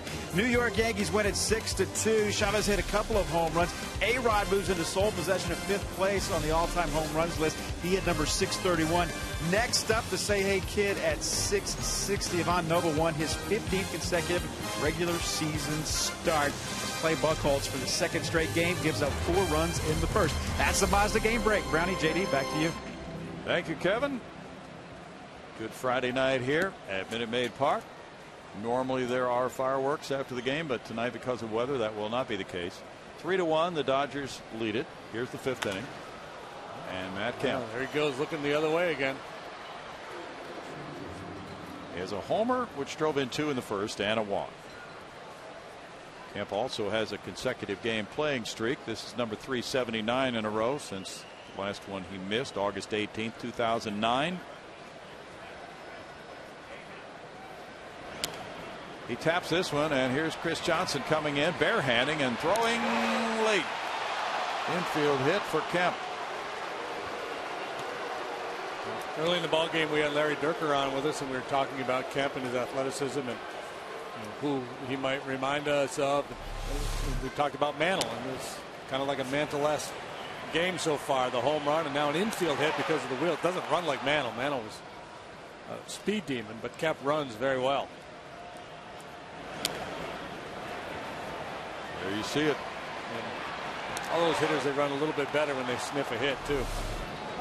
Last year he had 40 steals in 51 tries. This year he's 1 for 3. Juan Rivera is 0 for 2. Bounced into a double play in the 3rd inning. Kemp draws a throw. Kemp led the league in runs scored last year with 115. He won a Gold Glove and a Silver Slugger. Tremendous year for him. He should have been MVP. When you think about the numbers he put up in Dodger Stadium, which is not a hitter-friendly ballpark. Good point. Not to diminish what Joey Votto did. No. But you know, Kemp. One man's opinion anyway. Right. And another man's opinion piling on top, by the way. But Kemp has a defensive impact in center field at a premium position there with his range and the ability to take away all those extra base hits. He's a factor no matter what he's doing. Smoked into center field. Line drive for Rivera. Here's Kemp going to 3rd, and the throw from Maxwell cut off. Throw back to 1st. They've got a rundown going. Carlos Lee gets it to Altuve, who tags him out.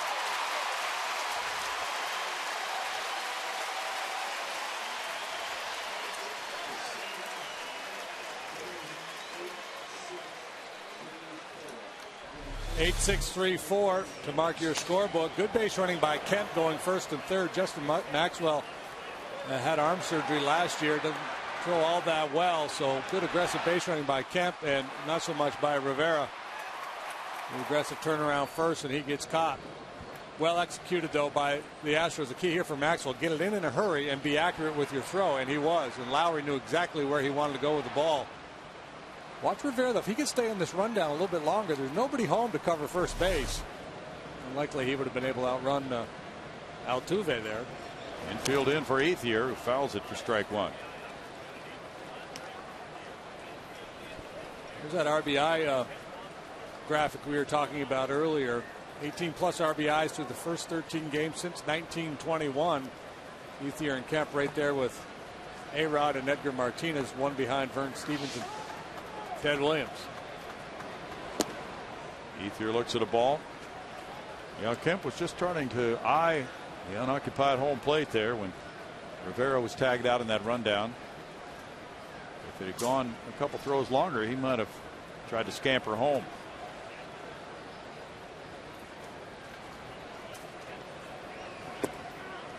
Fake throw to 3rd by Snyder. Well, if he tried to scamper home and gotten thrown out, Ethier would have sabotaged his locker or something. These hitters, they love these RBI opportunities. Infield in, just one out. It's kind of like that Brett Lawrie trying to steal home for Toronto with Jose Bautista at the plate.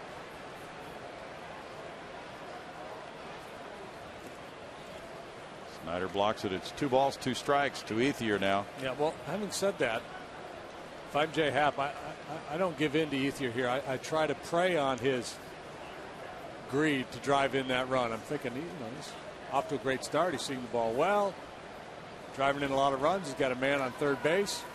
He's going to be willing to expand his strike zone to try to get that man home.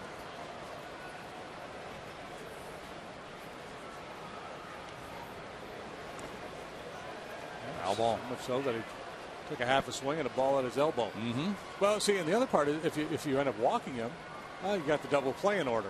It's not the end of the world. Right.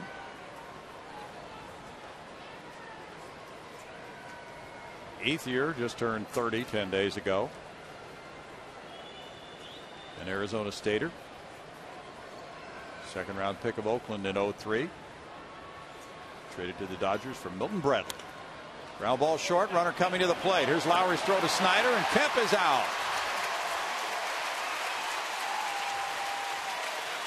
2 down. Good execution with the infield in. Kemp was going on contact and was an easy out. You see him coming down the line as soon as the ball is put in play. He's going. And just hoping that the ball's hit anywhere but right at somebody.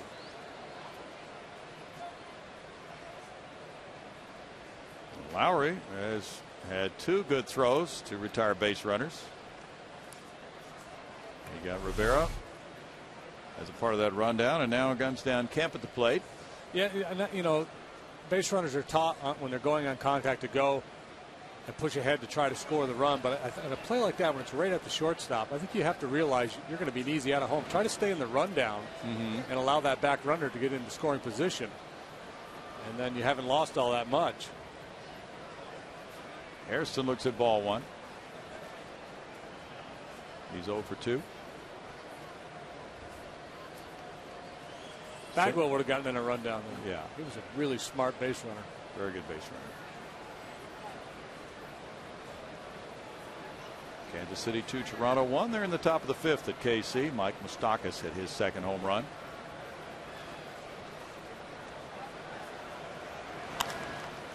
Happ gets a foul ball outside the right field line. That's 91 pitches for Happ. 62 have been strikes. St. Louis has Jason Mott on the mound trying to win it 4-1 bottom of the 9th at Pittsburgh. Daniel Descalzo hit his first home run. Alex Presley went deep for the Pirates.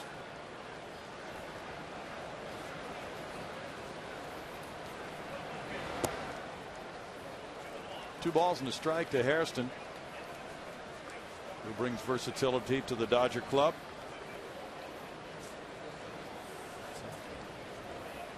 Dodgers could put on a pretty good father-son game. All these players whose dads also played the big leagues. Yeah. Hairston's case, dad and grandfather. Sellers' father. Gordon's dad was Flash Gordon, the pitcher. Rip foul. Nice play, glove saving a beauty by Cujo. How about that? Yeah.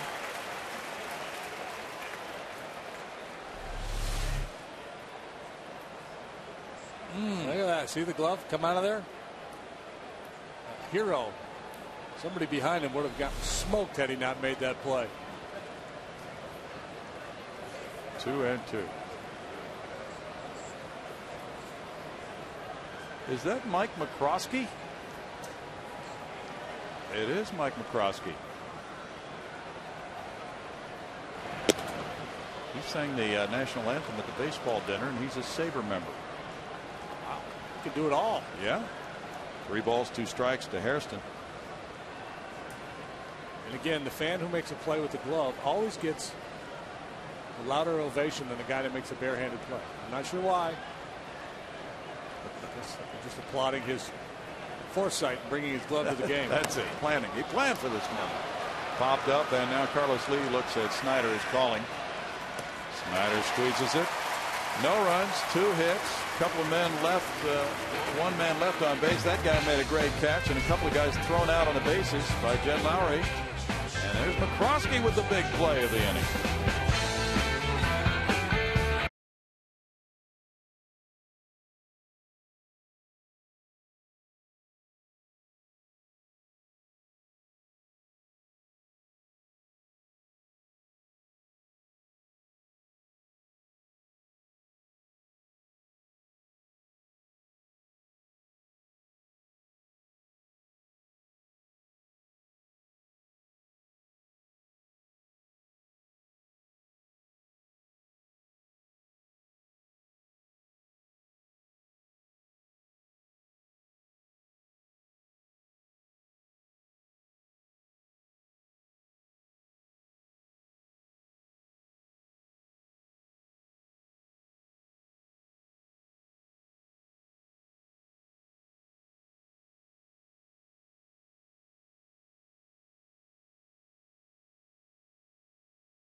Cubs lead it.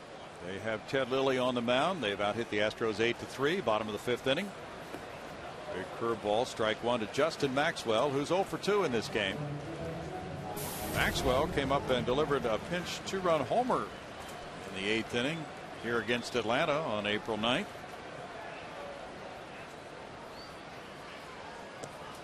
Another big first at bat in an Astro uniform. Playing tonight in center field with Jordan Schaefer resting. Jordan's been under the weather with a cold and probably will play tomorrow night against the lefty Clayton Kershaw. Grounded to third, 2-hopper for Hairston. 1 out for Lilly. Lilly with 126 major league wins through only 79 pitches in his first start of the year, going 7 innings against the Padres. He's allowed 3 singles in this one by Altuve. Altuve smashed the ball off the glove of a diving Hairston, and then Hairston got to his feet, slid, picked up the baseball, and threw him out at second. Altuve 1 for 2.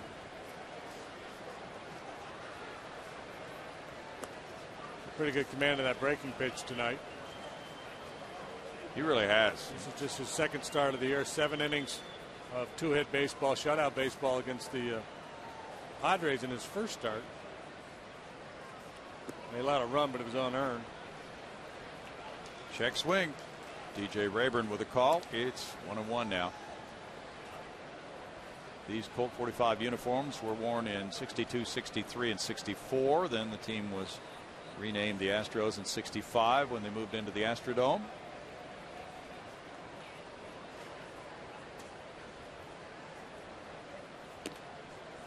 Major League Baseball at first not allowing the Astros to wear these uniform shirts with the revolvers on them, but then left it up to the club to make the decision. The T-shirt giveaway for tonight to the first 10,000 fans, not including the revolver, because those shirts had already been ordered before the club was allowed to make the decision. But now on one of those weekend dates in September, 21st through the 23rd, you'll see the Colts shirt for the fans with the revolver on it. New shirts have been ordered.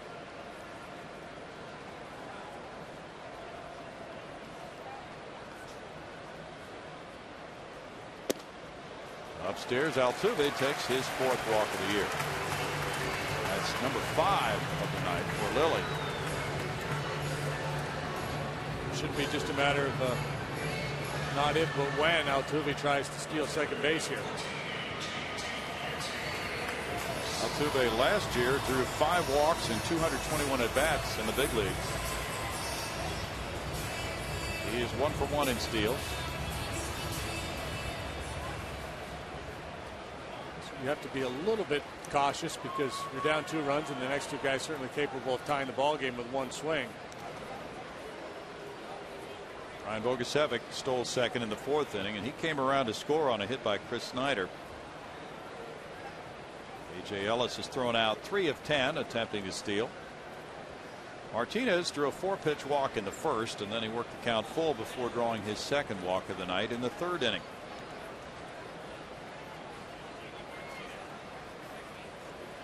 Runner takes off with a big jump. The throw will not get him. Big jump by Altuve. He's 2 for 2 in steals this year.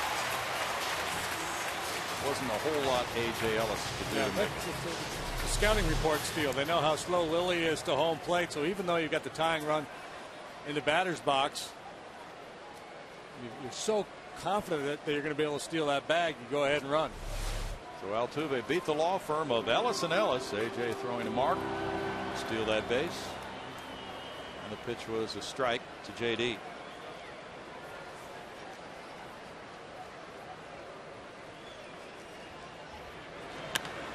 Tapper back off Lilly's glove. It goes out to shortstop. Barehanded. Sellers can't pick it up, and it's 1st and 3rd with 1 out for the Astros on an infield hit by Martinez. With Carlos Lee coming up. He hits a lot of ground balls like that have a lot of top spin on them. This ball just jumps right off the top of Lilly's glove. Sellers comes hard, trying to make a play on it, can't get the handle. Would have been a difficult play anyway. See Altuve trying to read it out there, bouncing this way and that before scampering over to 3rd.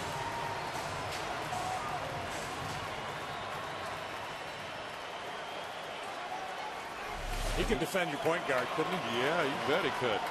Carlos Lee has a walk and a strikeout looking.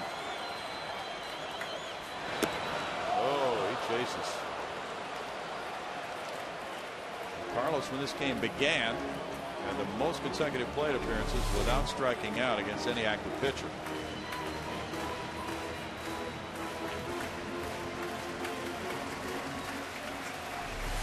Got a little greedy there, went way up to try to get to that fastball. 55 plate appearances until he struck out in the third against Lilly. High to left field, but not deep. Rivera underneath. Altuve ready to tag. Altuve's coming to the plate. Now he stops and goes back, and the throw's offline and gets by Ellis. Wow. As Martinez goes to second base. I'm surprised he didn't go there. He started and then he jammed on the brakes. 2 outs.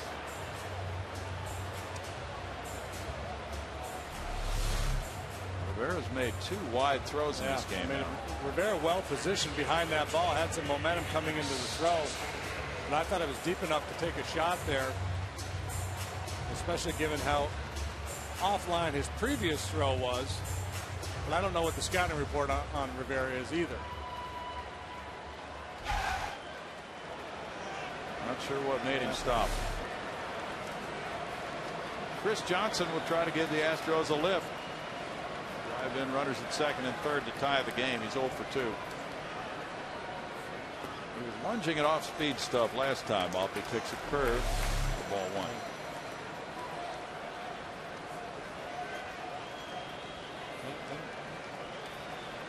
I mean, you're down 2 runs, so I guess you could say, well, got 2 guys on base. You don't want to get thrown out at the plate, but with his speed, the depth of that fly ball, I'm surprised he didn't go. And that's not a situation where he's going to read it. Clarkie's going to let him know, either go or draw a throw. Right. And the third base coach never calls a guy back, does he? After he leaves. No. The only time, I'm guessing Dave told him to draw a throw. And that's the third base coach has to read it in a hurry too. The ball goes up. Third base coach has to make the call. Tag up and go. It'll be up to Jed Lowry with the intentional walk to Johnson. This is the first walk Johnson has drawn this year. Once in a while you'll see a guy break and then realize that he left it early and we'll go back. Yeah. But I don't think that is the case. You can watch Dave Clark here.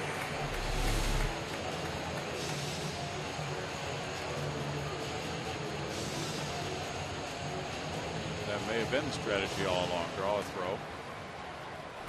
Not sure what he was told. Now bases loaded for Lowry.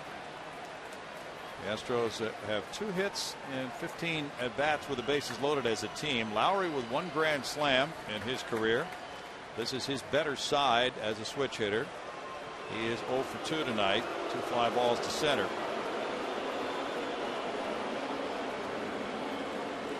He's been quite a bit better in his career as a right-handed batter. 81 pitches for Lilly.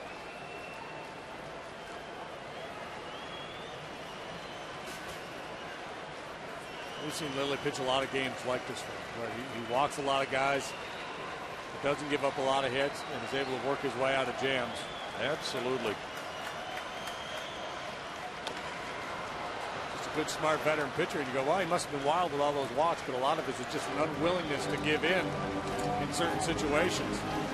Picking your way through the lineup, finding the guys that you're willing to challenge. There's situations where you're willing to be aggressive.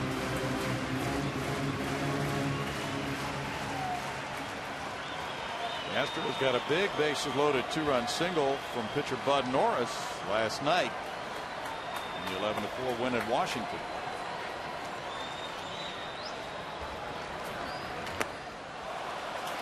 It's 0-2.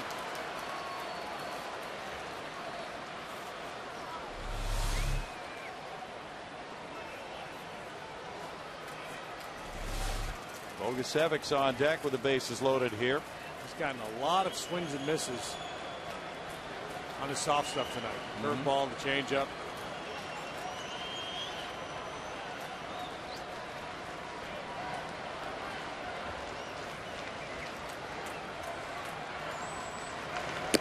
Way up for a ball. Dodgers about hit the Astros 8-4, including a Matt Kemp 2-run homer and a couple of doubles. The Astros have had 4 singles. August 16th, Brian Bogusevic with a game-winning grand slam. The Astros were down by 3. Last Colt 45's grand slam was probably 1964. Yeah, probably was. Ground ball third, fair ball. Hairston scrambles to the bag, and the out call goes the Dodgers' way.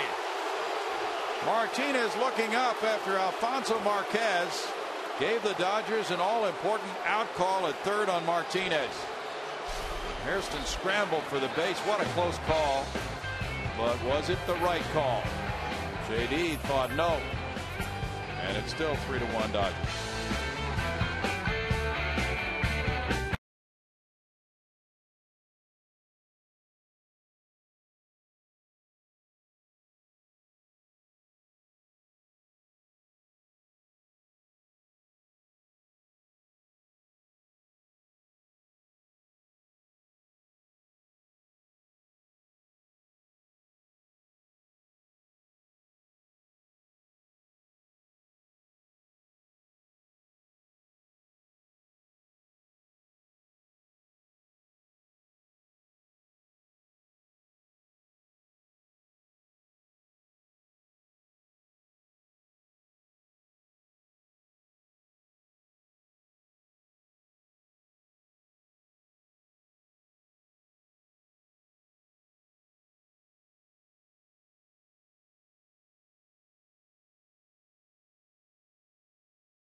Over the Astros, time now to introduce you to our progressive fans of the game. I've got two kids with 2 great little stories. Chris came all the way from Louisiana, huge Astro fan, and you play a lot of baseball, a lot of positions. Yes, I do.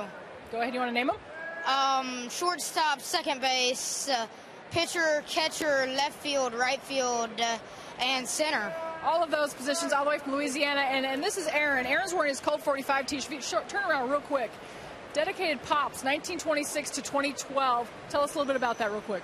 Well, on occasion, my grandfather, before he passed away a few months ago, he used to drive the Colt 45s when he drove the Metro bus for Houston for 38 years. And it was just really cool to hear the stories about him. Just before he passed, he told me about him. And, you know, I was kind of proud to make this shirt and have my family come down here and watch the game in memory of him. Well, and it's awesome to see the younger generation being able to look back and hear those stories and pass them on with the Colt 45. You guys are progressive fans of the game. Thank you so much for joining us, guys. Thanks, Patty. Win it for Pops. Yeah, interesting story there is James Loney, born after Colt 45 days here in Houston. Has a 2-1 count. He doubled in the 4th. He's 1 for 2. Fly ball out to center field. Maxwell back a few steps. Big part of the yard. Let's take one more look at that play at third base. Jerry Harrison has really played a spectacular third base tonight. This time he knocks it down, scrambles, and boy, that is so close. At that angle there, it looked like JD beat him to the bag. One of the previous ones, it looked the other way around. So,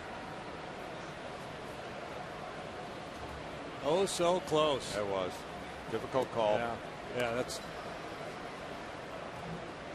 I mean, if you had instant replay, you still wouldn't be able to overrule it if you're using the football philosophy. Yeah. If the play on the field stands and you have to have conclusive evidence to overturn, you couldn't overturn that one regardless of which way it was called. 100 pitch mark for Jay Happ. A.J. Ellis takes number 101 for ball 2 low. Ellis is doubled and grounded out. Yeah, that was That's what we call a tie. Does a tie go the runner on a dive play at third base? 2-1 to count. Ted Lilly on deck. And Jay Happ will be due up third in the bottom of the inning. This is probably going to be his last frame.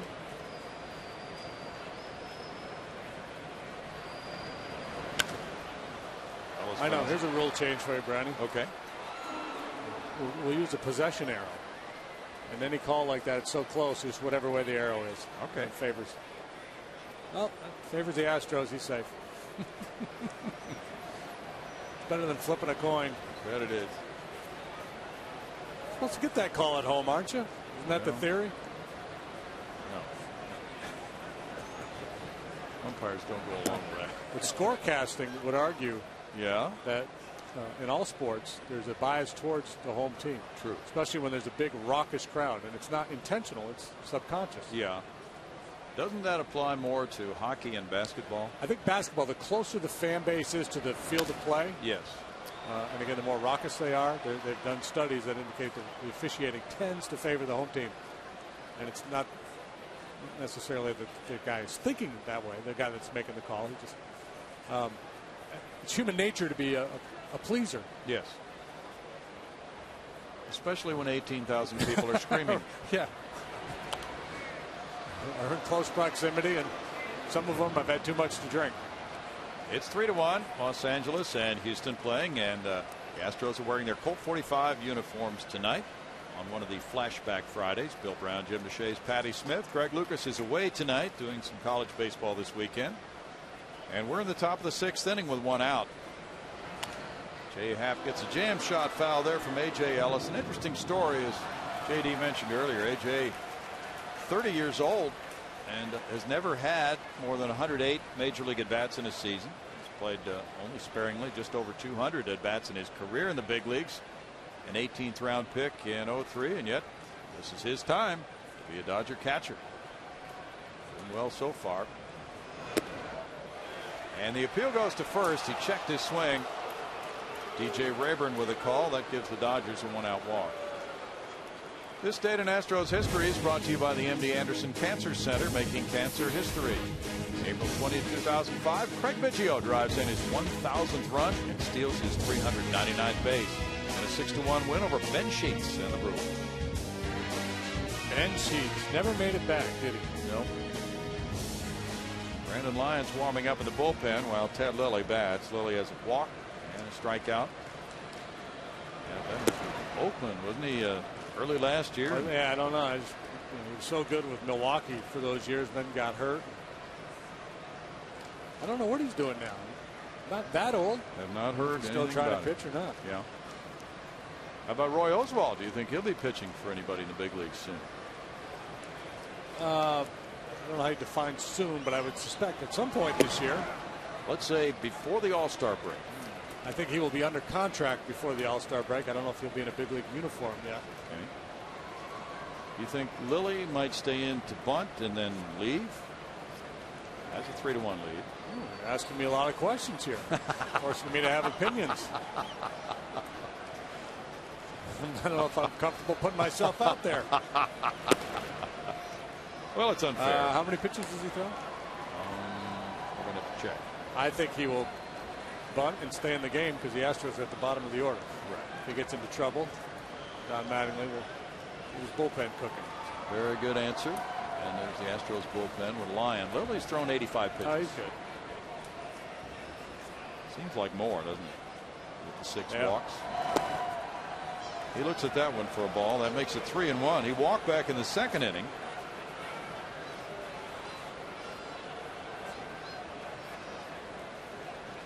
Yeah, he's a terrible hitter. So Jay in jeopardy of walking him twice just to throw your basic BP fastball right here. He bunts it and it goes out to Carlos Lee. He throws to Altuve. Sacrifice for Lilly. 2 outs.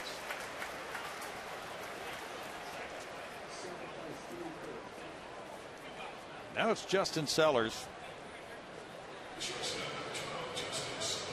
Sellers started the game with a single, rode home on a Matt Kemp 2-run homer. Since then, he has struck out and walked.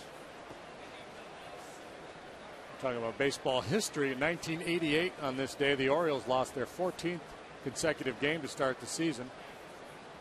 But they weren't even close to being done there. They went to 21 or 2, didn't they? Yes, they did. Now Brad Mills is coming out, and that could be it for Jay Happ. 113 pitches. He would be leaving for a pinch hitter anyway in the bottom of the inning, presumably, if he stayed in. We'll see how they play it.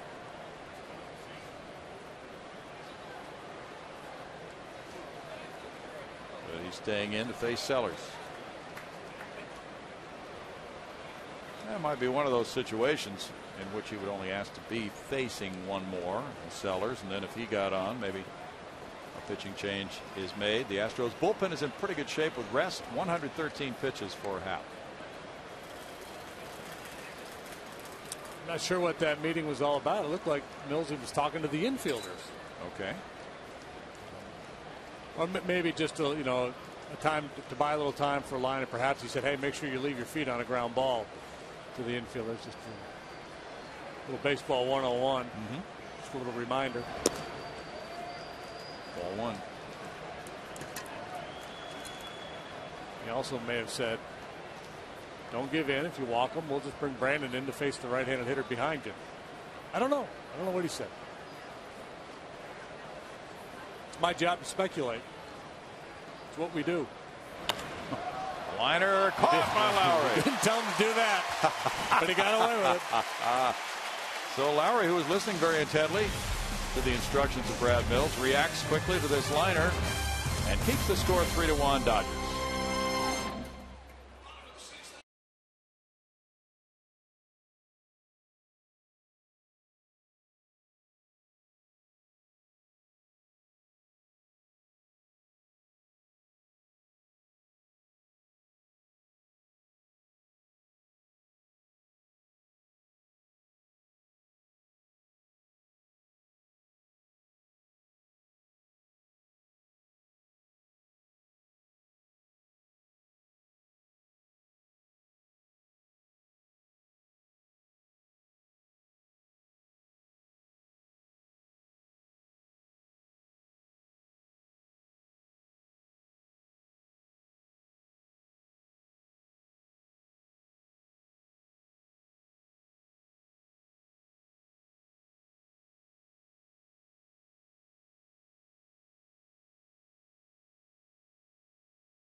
And the all-new $2 Powerball from the Texas Lottery has landed, and the current estimated annuitized jackpot is $152 million. Play today because Powerball has changed for the bigger, Bill. Thanks, Patty. That's a large prize. 3-1 is the lead for Ted Lilly. His prize could be win number 2 of the year. Mike McDougal is warming up for the Dodgers as Lilly faces Brian Bogusevic. He has walked. He singled, stolen a base, and scored a run. There's strike 1 to him. Yeah, Bogey now 4 out of 10 this year against left-handed pitching. Not a big sample, but a good start.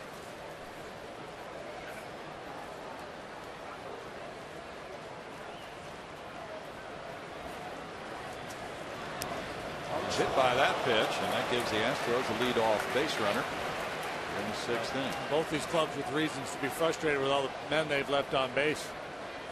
Tonight, Astros let an opportunity to go by the board in the 5th. Dodgers have left 8 on through 6. Trying to crowd him with a heater. Dodgers were appealing the swing, but he didn't go. Now, can he stay in? And on the left elbow, Brad Mills is out along with head athletic trainer Nathan Lucero.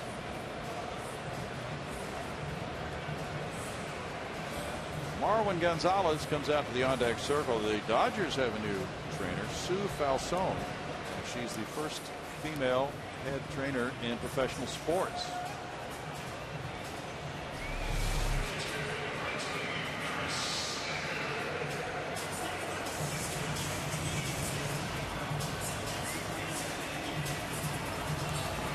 Painful way to get aboard.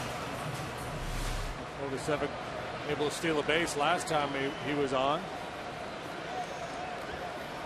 First female trainer in all professional sports. Yeah, do you believe that? I do not. I thought for sure there were some out there. Yeah. A lot in college. Yeah. Snyder's 1 for 2. He drove in Bogasevic after Brian stole a base. There's ball. Gonzalez on deck. Jay Happ is 2 up next. Dave Clark with a series of signs there. Brandon Lyon has finished his warm-ups for the Astros, but Mike McDougall is still throwing for the Dodgers. Dodgers starting pitchers as a group are 5-1 with a 2.99 ERA. Very good start for that group. Dodgers are enthused particularly about the work of Chad Billingsley, who will pitch here Sunday. Billingsley 2-0 with a 1.33 ERA. Chris Capuano is 1-0. Aaron Harang 1-1. He had the 9 consecutive strikeouts in one game. And Kershaw, of course, goes tomorrow night. He doesn't have a decision yet. Harang will be a good fit in Dodger Stadium, a fly ball guy. Yeah. Really good fit. But, man, you had that note earlier about the Astros having scored just 1 run against the Dodgers the last 4 times they had played, and 1 so far tonight. You got Kershaw and Billingsley due up Saturday and Sunday. Tough to break that drought.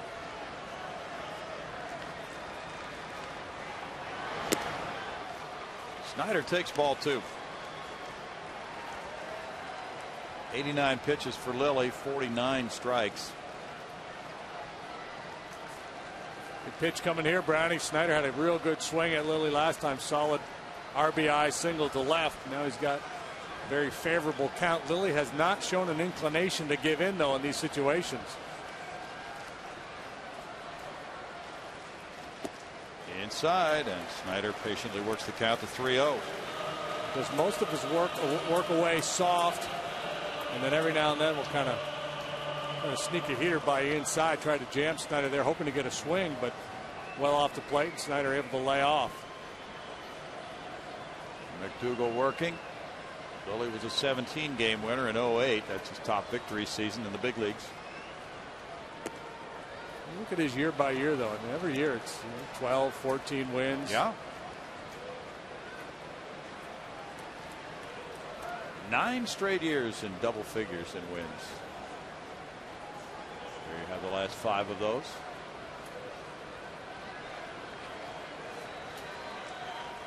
And he puts up the innings too. Throw over to first on Bogasevic. Giants lead the Mets 3-2. They're in the bottom of the 9th at Citi Field with Javier Lopez on the mound. It'll be interesting to see how Bruce Bochy manages that Giant bullpen without Brian Wilson now. Minnesota 5, Tampa Bay 4. They're in the top of the 9th in St. Petersburg. Ooh, yeah, there's the not giving in right there. The 3-1 changeup. That is something. I think what's really going to be interesting is to see what Brian Wilson's beard looks like when he comes off the DL. He's going to go into hiding, and it could really be something. All right, so if you're Chris Snyder, you're out there tightening the batting gloves, trying to sort things out. What's going on here? Just threw me that 3-1 changeup.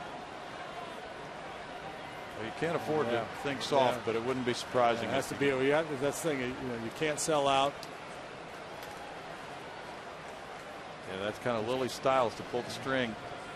He's behind. You're willing to take the walk if he doesn't give you something to swing at.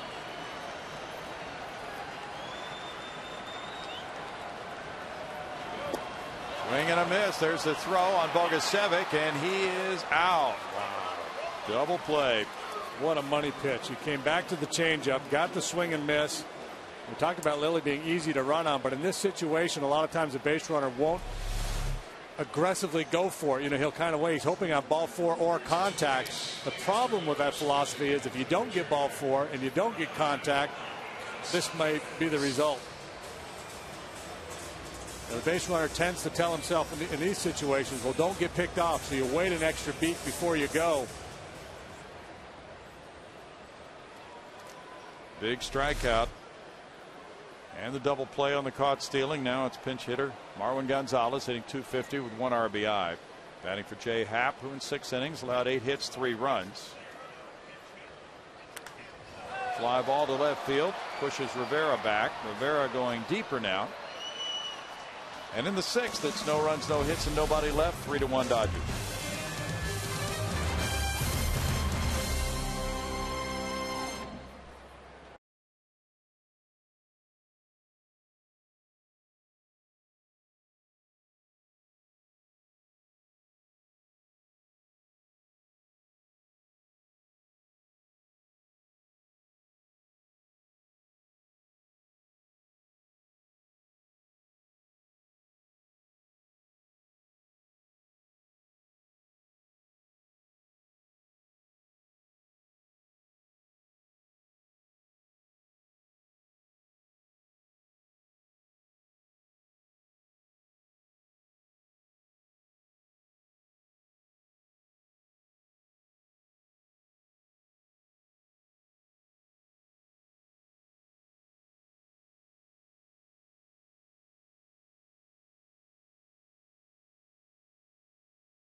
Fox Sports Houston is brought to you by Hyundai.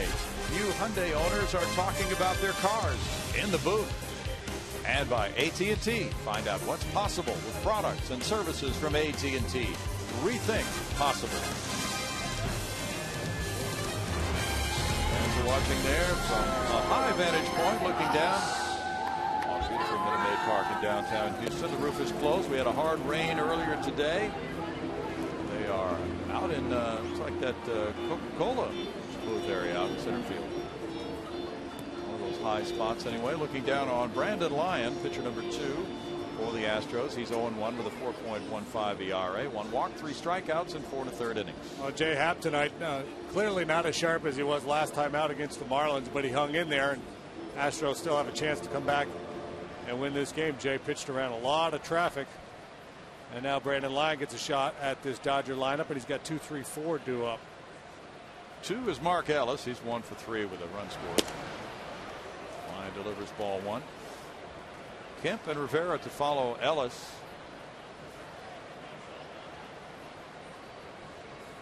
Lyon's last outing was at Washington on Monday with 2 scoreless innings of relief. Fly ball Bogusevic near the line in right, crossing over into foul ground.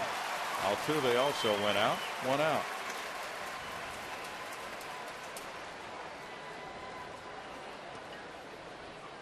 Now Brad Mills has used his relievers for 2 innings at a time on several different occasions this season.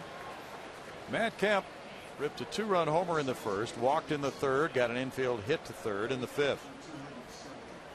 So he started the night at .451 and his average is up to .472. 30,270 the paid attendance. That's the actual attendance in the stadium, not the paid attendance. Wesley Wright's working now. Josh Lindblom is throwing in the Dodger bullpen. It's David Wright at 486. Kemp is behind him by 14. Chris Young is sidelined with a shoulder injury on the disabled list at 410. Andrew McCutcheon's at 400 with David Freese at 375, the top 5. No balls, 2 strikes to Kemp. Brandon Lyon with surgery on his shoulder last year. Kemp likes the ball down, but this obviously way down.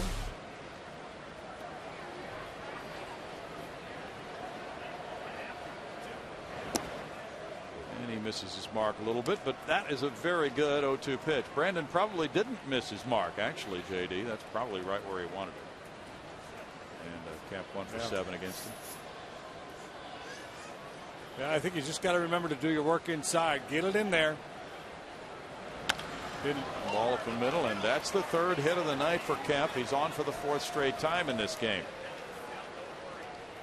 Talk about a tough out. Yeah, you just, it's, you know, when there's a big slugger up there and you're trying to go in with the fastball, a lot of guys, it's just a tough pitch to make. You're kind of fearful of making a mistake, and then you don't throw it with conviction. You're lucky it just turned into a ground ball base hit. That was hit number 9 for the Dodgers. Rivera got one of those in the 5th inning, hit to center field. He's 1 for 3.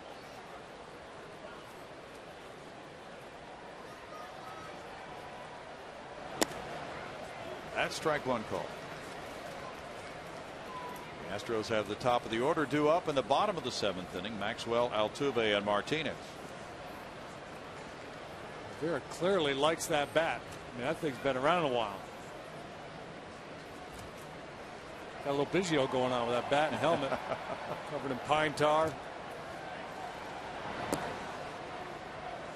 1-1. Kemp took a big step towards second. Snyder took a glance down there. Kemp now is hitting .481.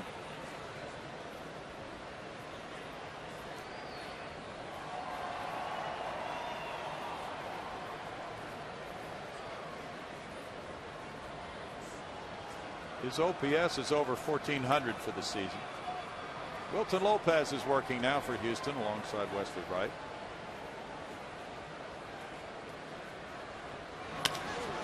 In the air to right center field, and Maxwell has a long run still going and getting there.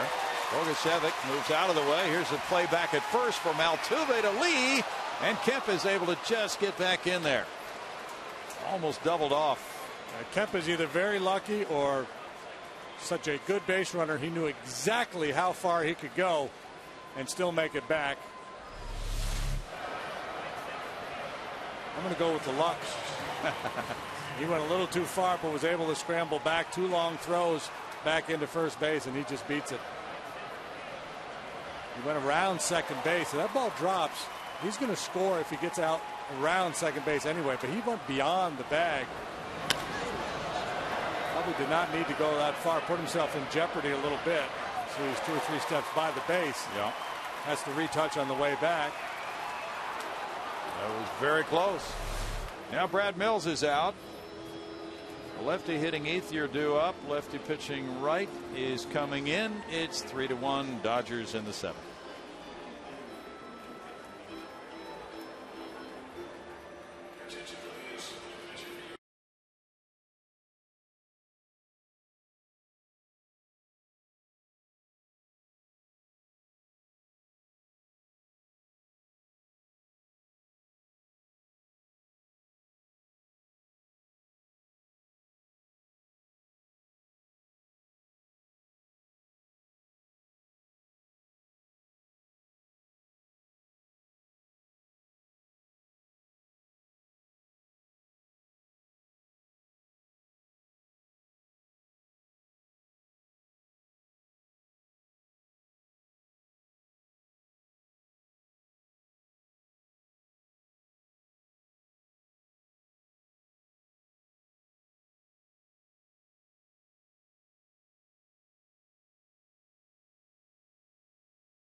town the weekend of May 4th to the 6th against the Cardinals, and the Astros will help you get your Cinco de Mayo celebration started on Saturday, May 5th.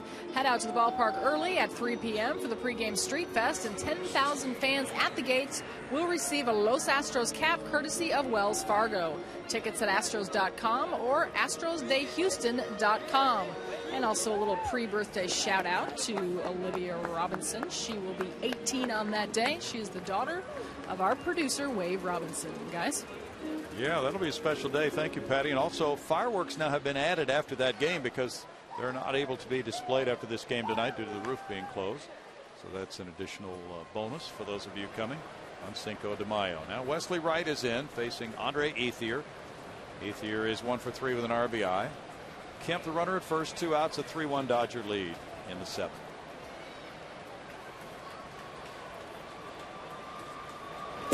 You get bonus points bringing the lefty in here. Obviously, you got the lefty against the dangerous hitter Ethier, and you neutralize him a little bit. Wesley Wright, left-handed hitters 0 for 9 against him. So even though he's got the bloated ERA so far this year, he's been good for the most part against lefties. He's let a couple get off the hook with walks. Last year, just 1 out of 26 were left-handed batters against Wesley Wright. Plus, tightens up Kemp over there at first base a little bit with the lefty on the mound.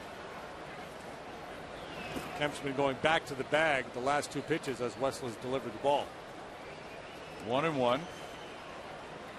The last 3 appearances, Wesley has faced only 1 batter.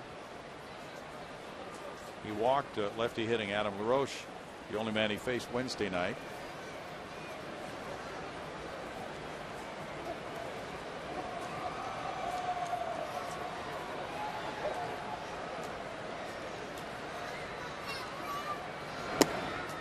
That one dots the outside corner, and it's 1-2 on Ethier.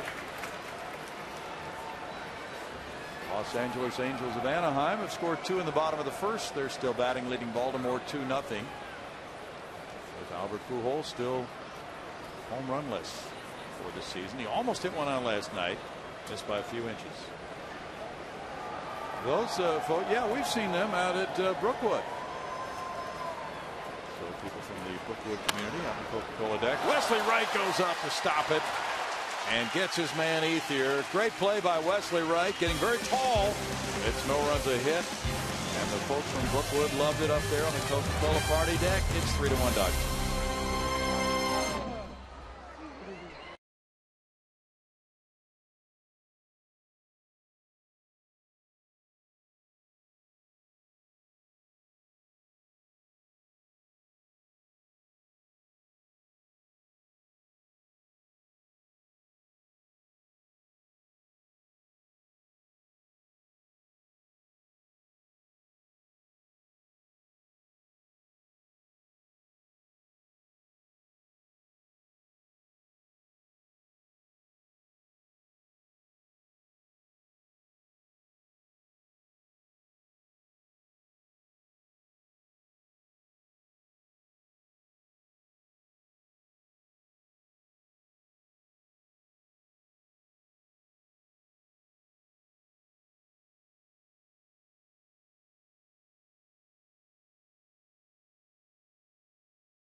Miller time, brought to you by Miller Lite, and Mike McCroskey ready for this hooking line drive. Makes a terrific catch in the season. Now we have changes as the Dodgers come out to try to protect their 3-1 lead. McCroskey with that great play. McCroskey in for defense. He'll be playing third base this inning. That's right. McCroskey has put on a uniform since then. No, really, it's Tony Gwynn Jr. in left field. He's had that uniform on all night. He takes over there for Ron Rivera, and the new pitcher is Josh Lindblom. And we get a pinch hitter, Jordan Schaefer, batting for Maxwell, leading off the home 7th inning. Lindblom, 6 times he's gotten out there. He was a winner on opening day when Clayton Kershaw had to leave the ball game suffering from the flu. Yeah, Clayton went 3 innings in that game. There's strike 1 to Schaefer. Schaefer at 271 with 1 homer, has driven in 3. He's got 3 bunt hits. Taps that one foul. No balls, 2 strikes to Jordan. Jordan hit 200 on the Astros road trip.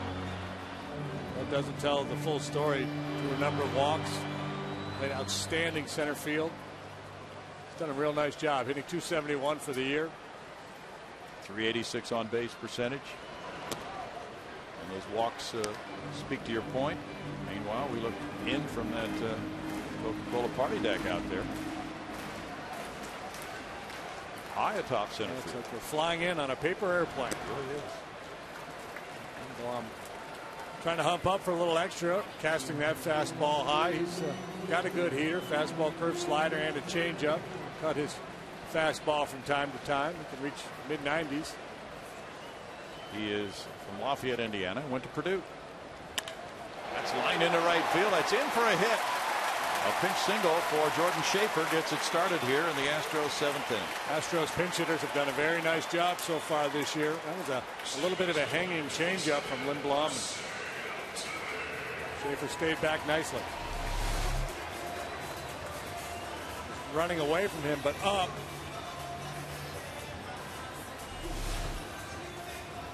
Well, the Astros get another single. They've had no extra base hits tonight.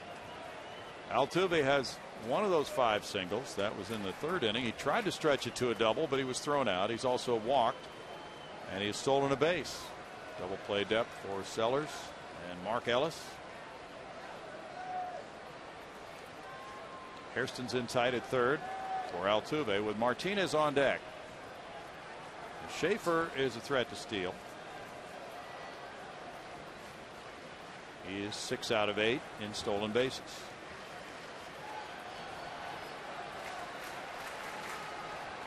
Draws a throw. Dave Clark relays signs from the bench. James Loney holding the runner. Schaefer 6 for 8. Ellis has thrown out 3 of 10. And 0 for 1 against Josh. Ellis made a very good throw last inning to catch Bogasevic.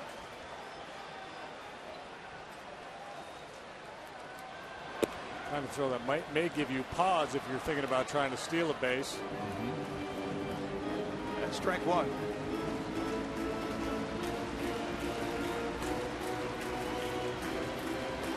Correct that pronunciation. It's Lindblom.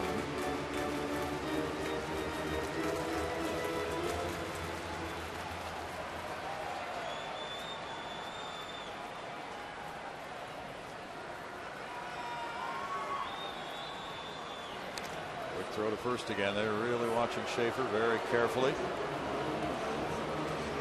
Dodgers got off to a 2-0 lead on a Kemp 2-run homer in the 1st. They added a 3rd run in the 3rd inning. The Astros scored in the bottom of the 4th. And they've been threatening. They left the bases loaded in the 5th. Got the leadoff man on in the 6th.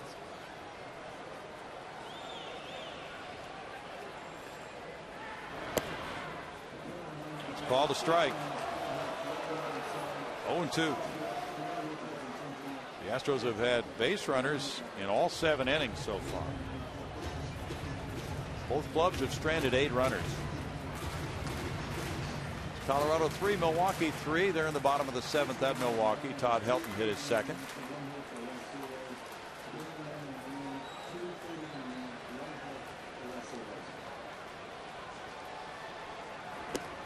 Upstairs. Altuve in this situation, perhaps the situation taking the bat out of his hands a little bit early in the sequence anyway. With Schaefer on there, a base stealer, Altuve perhaps willing to take some pitches in case Schaefer tries to steal. That's going to be interesting to see ultimately where he ends up in the lineup. They had him hitting down 8th. A lot of folks think he's a good 2-hole hitter, but he's such a good contact guy. You might not want to put him in situations where he has to take pitches. And he may prove to be such a good hitter, such a high average hitter. You don't want to ever put him in situations where he has to think about anything besides just hitting. J.D. Martinez waiting.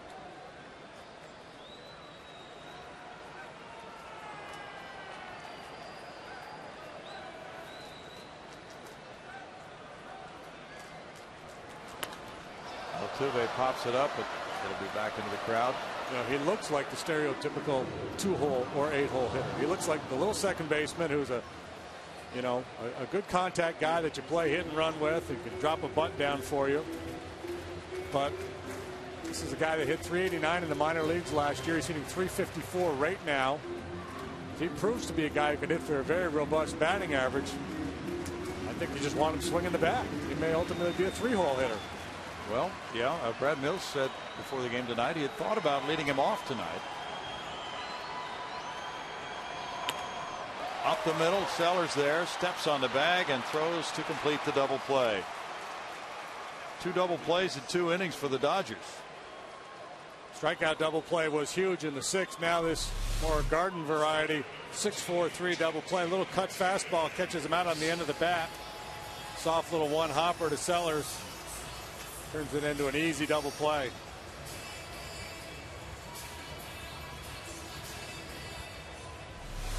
Two outs, and it's J.D. Martinez. He's been on all 3 times with a pair of walks and an infield hit. Here's strike 1 to him. Last year, right-handed hitters managed only a 153 average against Lindblom and 72 at bats. It's 1-1. White Sox got 2 in the top of the 1st at Seattle. Chris Sale is on the mound for them. Phillies and San Diego have played 1.5 with no score. Atlanta leads after 3 at Arizona, 1-0.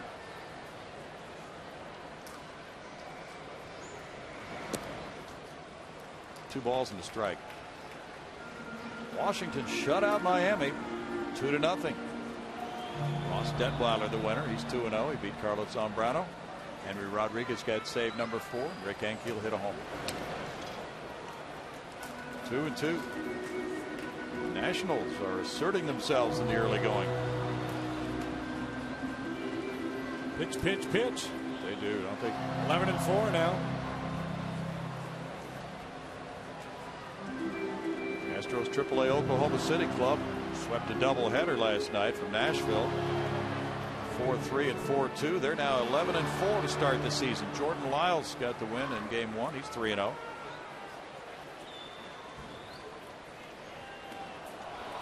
And a strikeout ends the Astros 7th inning. So double play and a strikeout included, and the Dodgers preserve their 3-1 lead through 7.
Park to take on Adrian Gonzalez and the Red Sox in the first series of the season between two of sports' most bitter rivals. Fox Saturday Baseball returns this week at 2:30 p.m. Central.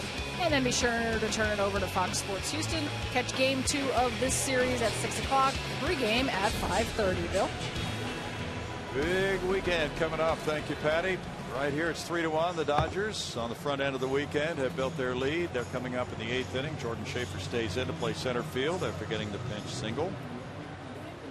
And on the mound, it's pitcher number 4 for the Astros tonight. Veteran right-hander Wilton Lopez working to Hairston. Wilton 1-0 so far with a 2.16 ERA through 5 appearances. Worked an inning last night, a 1-2-3 7th inning in Washington. Only took him 9 pitches. There's ball 1.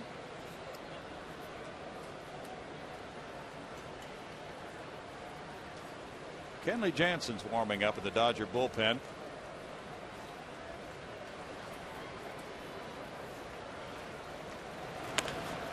Bouncer behind third. Chris Johnson sets up, makes a strong throw.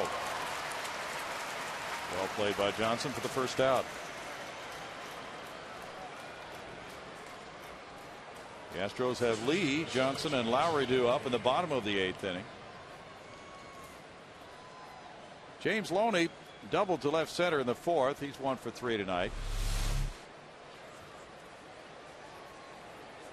Nice play on the backhand side by CJ, realizing he has time to set his feet, and then a good strong throw. Not an easy hop.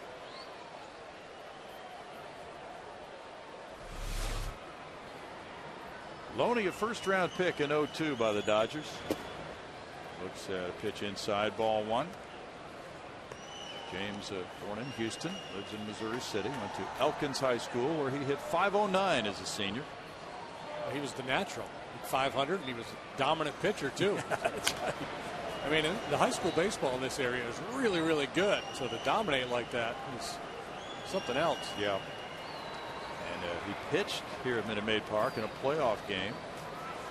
Pitched a one-hit shutout.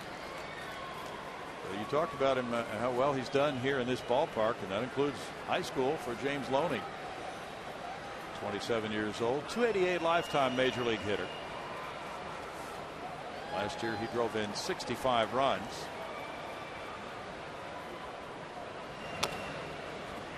Taps that one foul, and it's a 1-ball 2-strike count.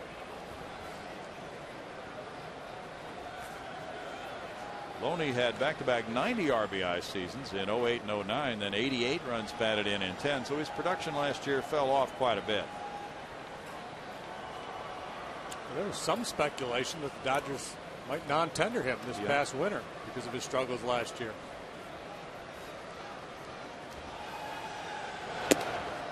Well, he's been in that Kemp, Ethier, Loney triumvirate there, and sometimes players get lumped together and they don't always perform like the other players in that category. Bounce to second. Altuve on over to Lee. 2 outs. 2 ground ball outs for Wilton. He does a lot of that. Boy, he does. You talked about 9 pitches last night. Well, that really helps Brad Mills, knowing that a pitcher has pitched with dispatch the night before, so not worried at all about using him a second straight night.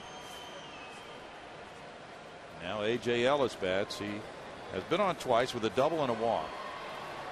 Giants got a run in the 10th at New York. They lead the Mets now 4-3 going to the bottom of the 10th. That's ball 1. Tony Gwynn Jr. is on deck. He's in the number 9 spot in the order. He came in to play left field. I forgot to mention Tony Gwynn Jr. earlier when we were talking about all the father-son connections with this club. 2-0. The Magic Johnson Group will take over control of the Dodgers sometime this summer. What a transaction that will be. Roughly $2.1 billion for the sale price. That is just staggering. 2 balls and a strike.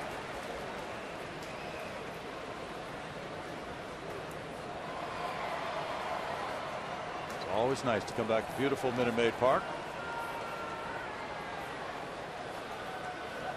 spacious ballparks on the last trip to Miami and Washington. That's a close one. Snyder held it right there. Didn't get the call from Tom Hallian. And it's 3-1. Well, that's a big pitch for Wilton. If he can run that in on a right-handed batter, when he doesn't get a call, that changes the complexion of things. Didn't get the hitter to swing at it. The good thing about Wilton, though, because he has such good movement, he can afford to be aggressive. We talked earlier about Happ and Lilly and how they go about setting hitters up and throwing off-speed stuff and fastball counts or trying to pick spots. But when you have the movement that Lopez has, you could be willing to start that ball over the fat part of the plate, get a little run, little sink, and if you get the ball down, even if it's right over the heart of the plate, you're still likely to get a ground ball.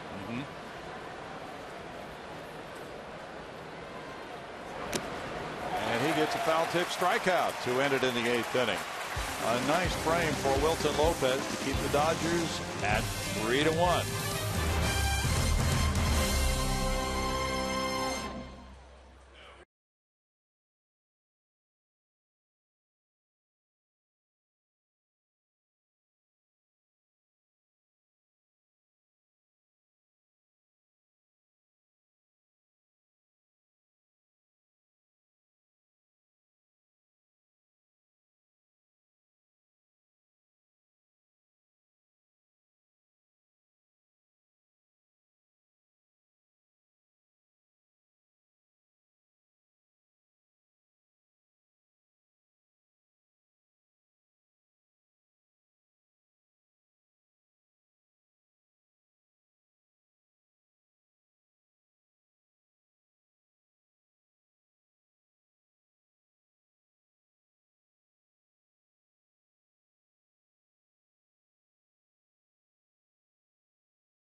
Bottom of the 8th inning. Follow the Astros and with the MLB.com at bat 12 app for your iPhone, iPad, Android, and Windows Mobile. Get live audio, pitch tracking, video highlights, and more. You can follow the Astros at Astros.com.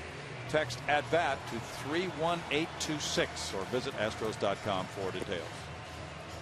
Spirited crowd here on a Friday night at Minute Maid Park, hoping for something to erupt about. Kenley Jackson has come out of the bullpen. Kenley Jansen, 2-0 with an ERA of 4. JD. It's a whole lot of right-hander right there. 6'5", about 260. He's a hard thrower. 2-0 with an ERA of 4. Former catcher.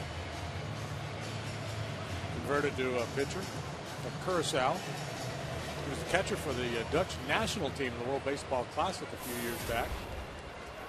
Threw out Willie Taveras trying to steal a base to help secure a win. How about that? Interesting.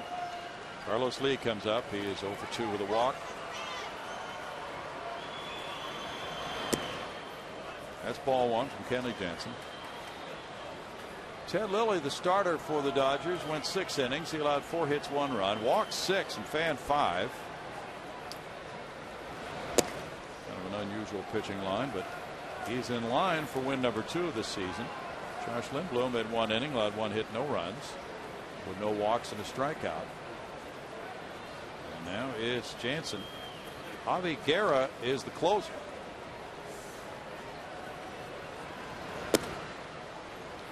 This is outside, and it's 3-0. Down 2 runs. Should be taking all the way here. If you're down a run, you turn the big fella loose.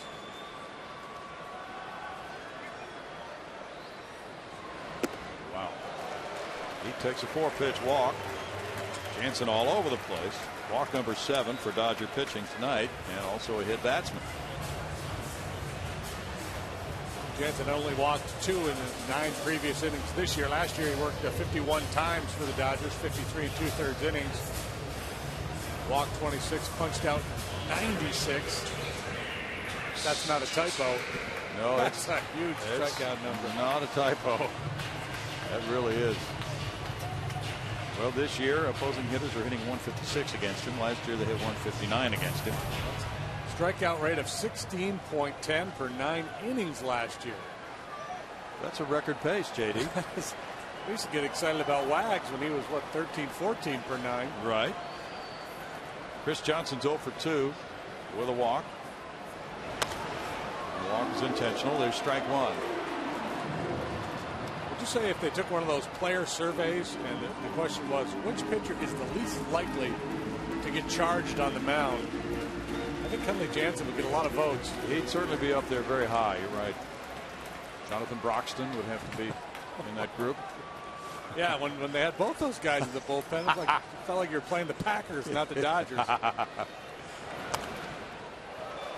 ties him up, and it's 0-2. Brett Myers getting loose. We'll see your Fulcino Peranto and give you Broxton Jansen. Myers going old school with the Sox tonight. Yes. I like it. It's a good look. David Carpenter on the right, doing some shadow pitching.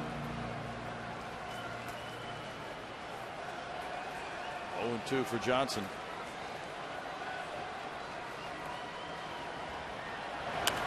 He fouls it back. Kenley Jansen is the major league leader in appearances.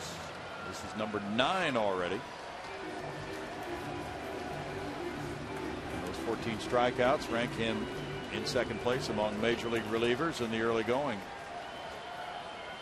Yeah, that was a major league record last year for Jansen with 16.1 strikeouts per 9 innings. Foul back. He too having a hard time making that pitch with the inside fastball, trying to throw it in on CJ.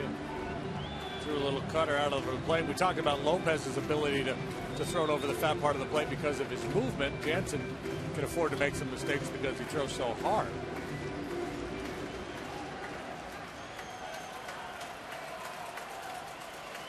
The Astros tagged him with a loss last year.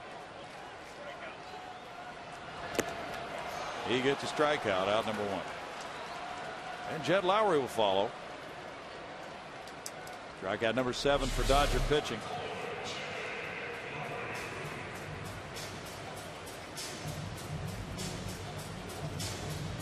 Just above the happy zone. That ball down about mid-thigh. CJ could probably get to it, but up where it was, difficult to put wood on that riding fastball of Jansen. Only clocked at 93, but that one pretty lively.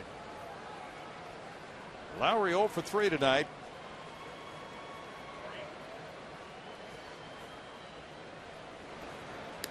And the toss goes over to first. Carlos Lee covering his ears as he went back to first. Carlos is going to have fun. You know that. Just in case Kenley's coming over with one of those 96-mile-an-hour cutters, he's going to protect himself. It's in the strike zone. It's 0-1 to Lowry.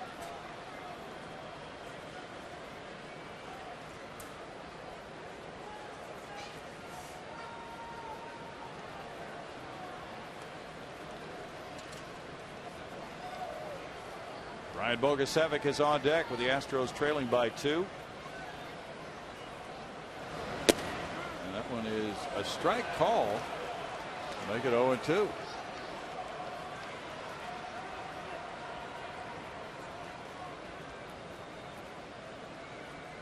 Now Jansen gave up 3 hits and 3 runs in 2/3 of an inning here to take a blown save and a loss last May 23rd.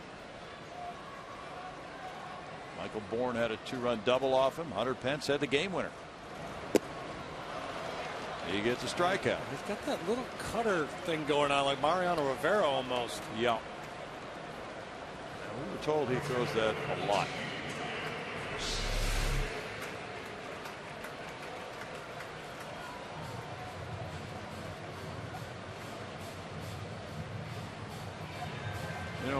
saw that number on right-handed batters against him. Didn't no day at the beach for lefties either. That late action. Bogusevic has been on all 3 times. A walk, a single, and a hit by pitch. And the challenge too is to get him down.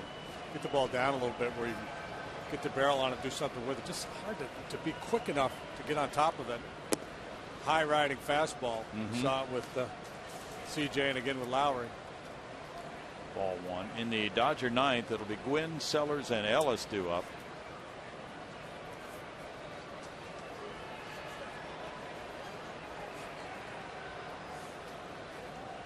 Looks like he's hanging onto a golf ball. He's a massive man. That cuts in, and it's ball 2. So Bogusevic had a good eye on that one. Now he's ahead 2-0 in the count.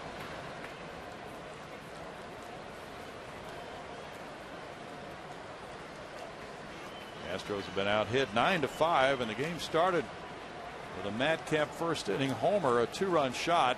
Dodgers have led ever since the 3rd batter.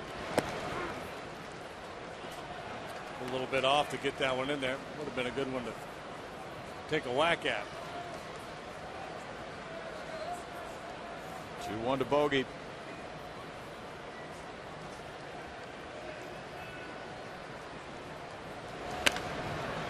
Grounds one foul. 2 balls, 2 strikes. Yeah, that ball, when he throws the cutter like that, and the speed of it, as you talked about, that makes it even more difficult. The hitter starts the bat, and then that ball moves in on his hand. He's a left-handed batter. Doesn't really hit it on the barrel. Does a late movement.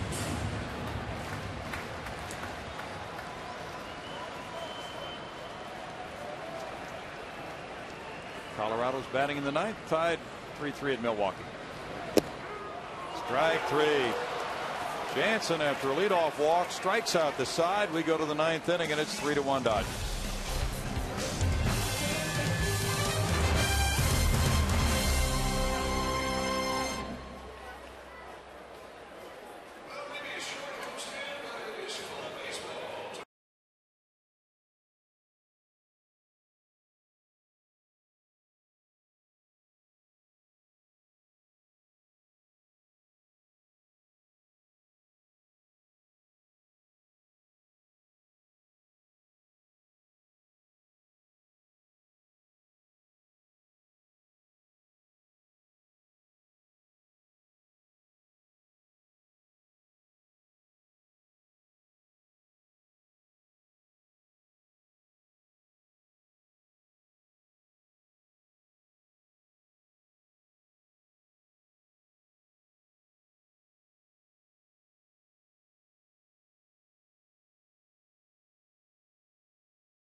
Justin Sellers led off this game with a single, and then with 1 out, Matt Kemp hit a home run, number 8 of the year for the leader in the National League.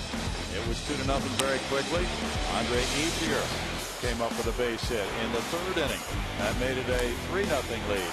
And it was 3-1 on the single with 2 outs in the 4th by Chris Snyder, scoring Brian Bogusevic, who had started the rally with a single and had stolen a base. That's where it has stayed since then. No scoring since the 4th inning, and now we go to the 9th, and the Astros have David Carpenter on the mound. JD. 2 plays stand out. The Altuve not scoring on the fly ball to left field.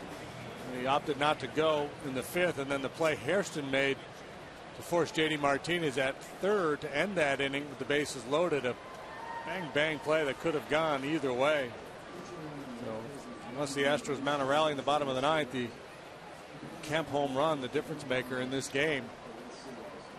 Tony Gwynn Jr. is first up here in the 9th inning, a .235 hitter with 2 runs batted in. Gwynn's had 17 at bats.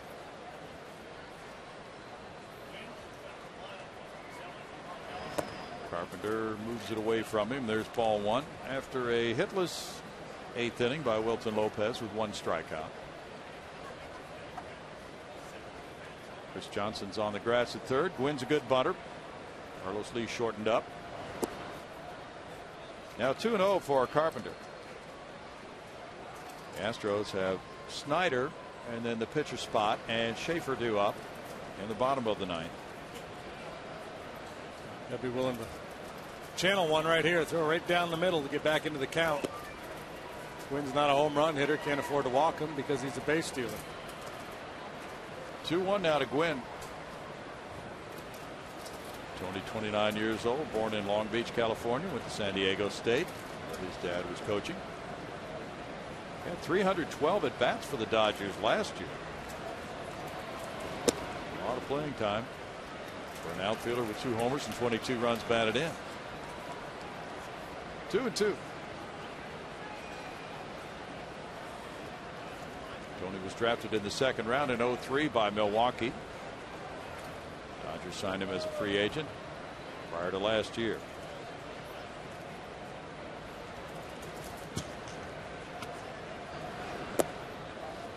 Carpenter misses with the slider down low, and it's a full count now.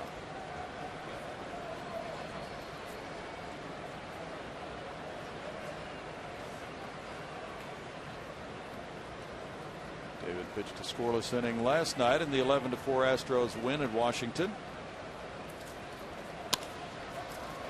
Backhanded Lowry. He throws off balance to Lee, who stretches and gets him. Wow. Pretty play by Jed Lowry. That swing is right out of the DNA. Tony Gwynn Jr. trying to exploit that 5-6 hole between short and third that his father did so well for so many years, but Jed Lowry's just not going to let it happen. Very nice backhanded play, and then a strong throw to get the speedy Gwynn. Not the mighty Gwynn, but the speedy Gwynn. By that much. Carlos stretching out. Well done by Lowry in the hole for out number 1. Justin Sellers has been on twice, a single and a walk. Lowry snagged his high liner last time. That one gets away from Carpenter, ball 1. Toronto got 3 in the 8th and is now batting in the 9th, leading 4-2 at Kansas City.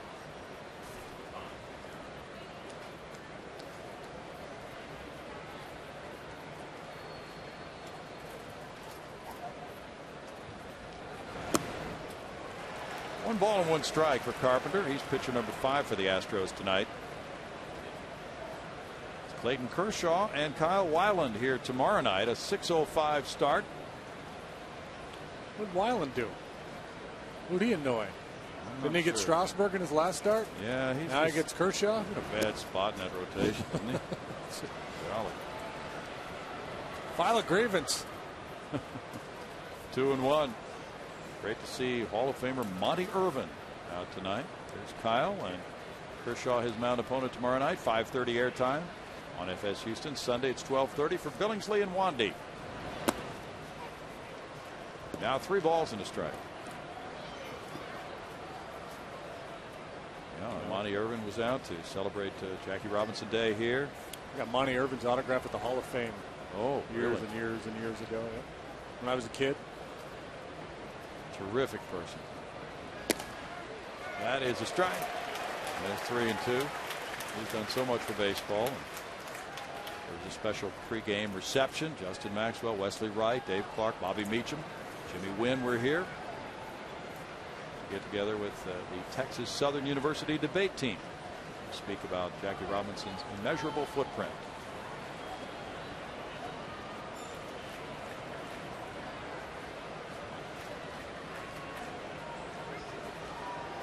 Brocale hoping Carpenter can get Sellers, and then Mark Ellis. That one runs in on his hands and he fouls it. 3-2.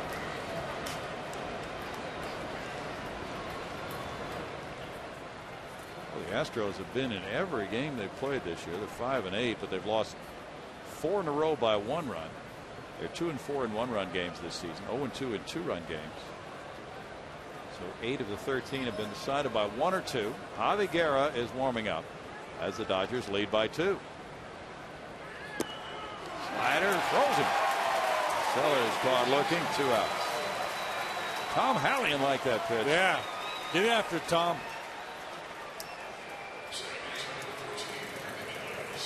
And ring him up, do it emphatically. Number 7 there, the slider on the outside edge. Beautiful pitch. Yes. I love it. He sold it. Sellers looked around. That's how you punch somebody out right there. Yeah. You got to feel good if you're pitching. And an umpire does that. Oh, yeah, that's the best. You don't want any subtle little, just a little jab of the right arm. You want something dramatic. Sellers looked around. He started to say something, but when a guy's that emphatic, you know that argument's going to go nowhere. When he starts moonwalking across the dirt, you might as well head back to the dugout. Goes all Leslie Nielsen on you.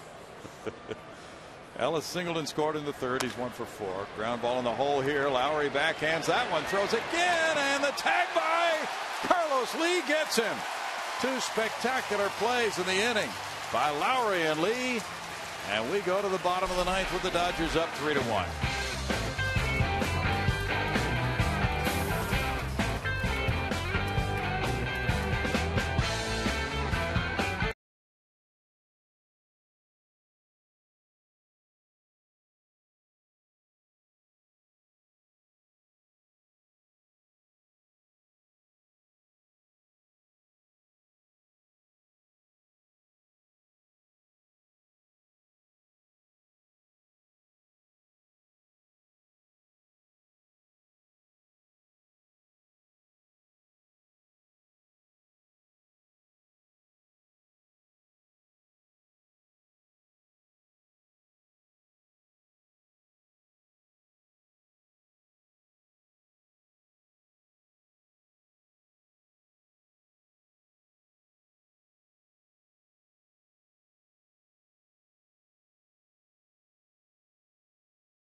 Brought to you by the Progressive Insurance Group. For a money-saving car insurance quote, call 1-800-PROGRESSIVE today.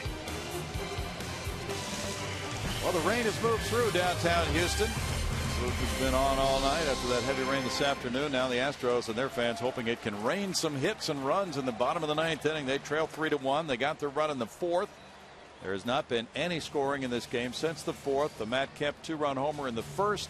Got the Dodgers out in front. They added to it with a single by Ethier in the 3rd. And their pitching staff has been solid. Lilly for 6, Lindblom, Jansen, and now Javi Guerra, the closer. Well, Guerra off to a nice start here. 6 out of 7 in save tries with a 2.45 ERA. He had 21 saves and 23 chances for the Dodgers last year as he moved into that role. It's a fastball, slider, curveball change. He'll sit about 93, 94 miles an hour with the heater. Matt Downs on deck as Chris Snyder leads it off. Snyder's 1 for 3. He drove in the Astros run with a single in the 4th. Guerra delivers. There's strike 1 from the 26-year-old right-hander, a native of Denton, Texas. Had Tommy John surgery in 2005. That was the year after he was drafted by the Dodgers in the 4th round. Last year he was 21 of 23 in saves for the Men in Blue. Ground ball 3rd. Hairston. 1 out. And it's going to be Matt Downs now, pinch hitting for the pitcher, David Carpenter. Travis Buck has been slowed by a hamstring problem from a couple of nights ago. The Astros do not want to place him on the disabled list, but probably don't feel good about using him at this point. He wasn't available last night. From the left-handed side, Jason Castro is still available, and it's Matt Downs pinch hitting. 2 for 11, and he was the starting third baseman last night. That's when he got those 2 hits. He had an RBI triple and a double and scored 2 runs last night.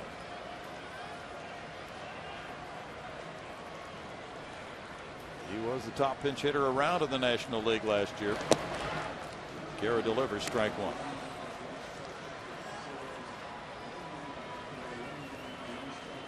David Carpenter in 1 inning allowed no hits, no runs, and struck out 1. Solid work by the Astros bullpen tonight. Dodgers did not score after the 3rd. Jay Happ hung in there, pitched around some traffic. Bullpen in 3 innings, allowing just the 1 base runner. Javi Guerra got his first major league save here at Houston last May 24th, holding on to a 5-4 lead with a hitless inning. Foul back. 1-2 to Matt Downs, and then Javi got his second major league save in Los Angeles against the Astros, June 19th. For the season, he pitched 4 times against the Astros, 4 innings, no hits, no runs allowed.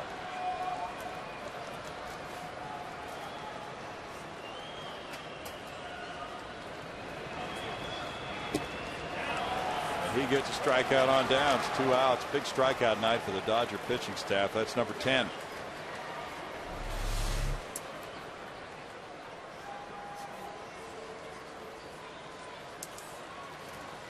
Yeah, well, it's kind of funny because after the game in Washington last night, you know, conventional thinking is, well, they broke out in a big way, had all those triples, all those hits. Well, that's going to carry over. It doesn't carry over. It's one of those baseball myths. Carry over if the pitcher the next night is not very good. Jordan Schaefer came off the bench, delivered a hit in the 7th inning. There's strike 1 to him. He tries to reach for Jose Altuve. Bloop and a blast.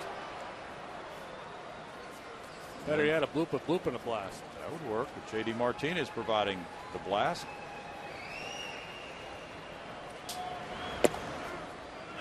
Strike makes it 0-2 to Schaefer.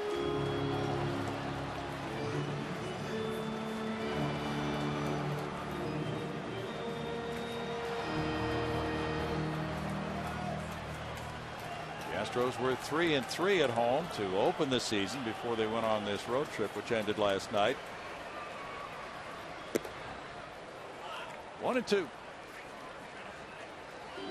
1-2 of 3 from the Rockies to open the season. Got one of those wins in their final at bat in the bottom of the 8th. Wouldn't they love to start a fire here with 2 outs in the bottom of the 9th and pull this one out?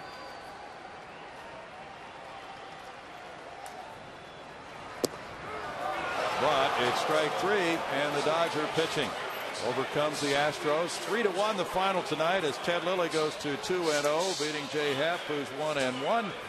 Dodgers are now 11-3 to open the season, and Matt Kemp has 8 homers and 20 runs batted in.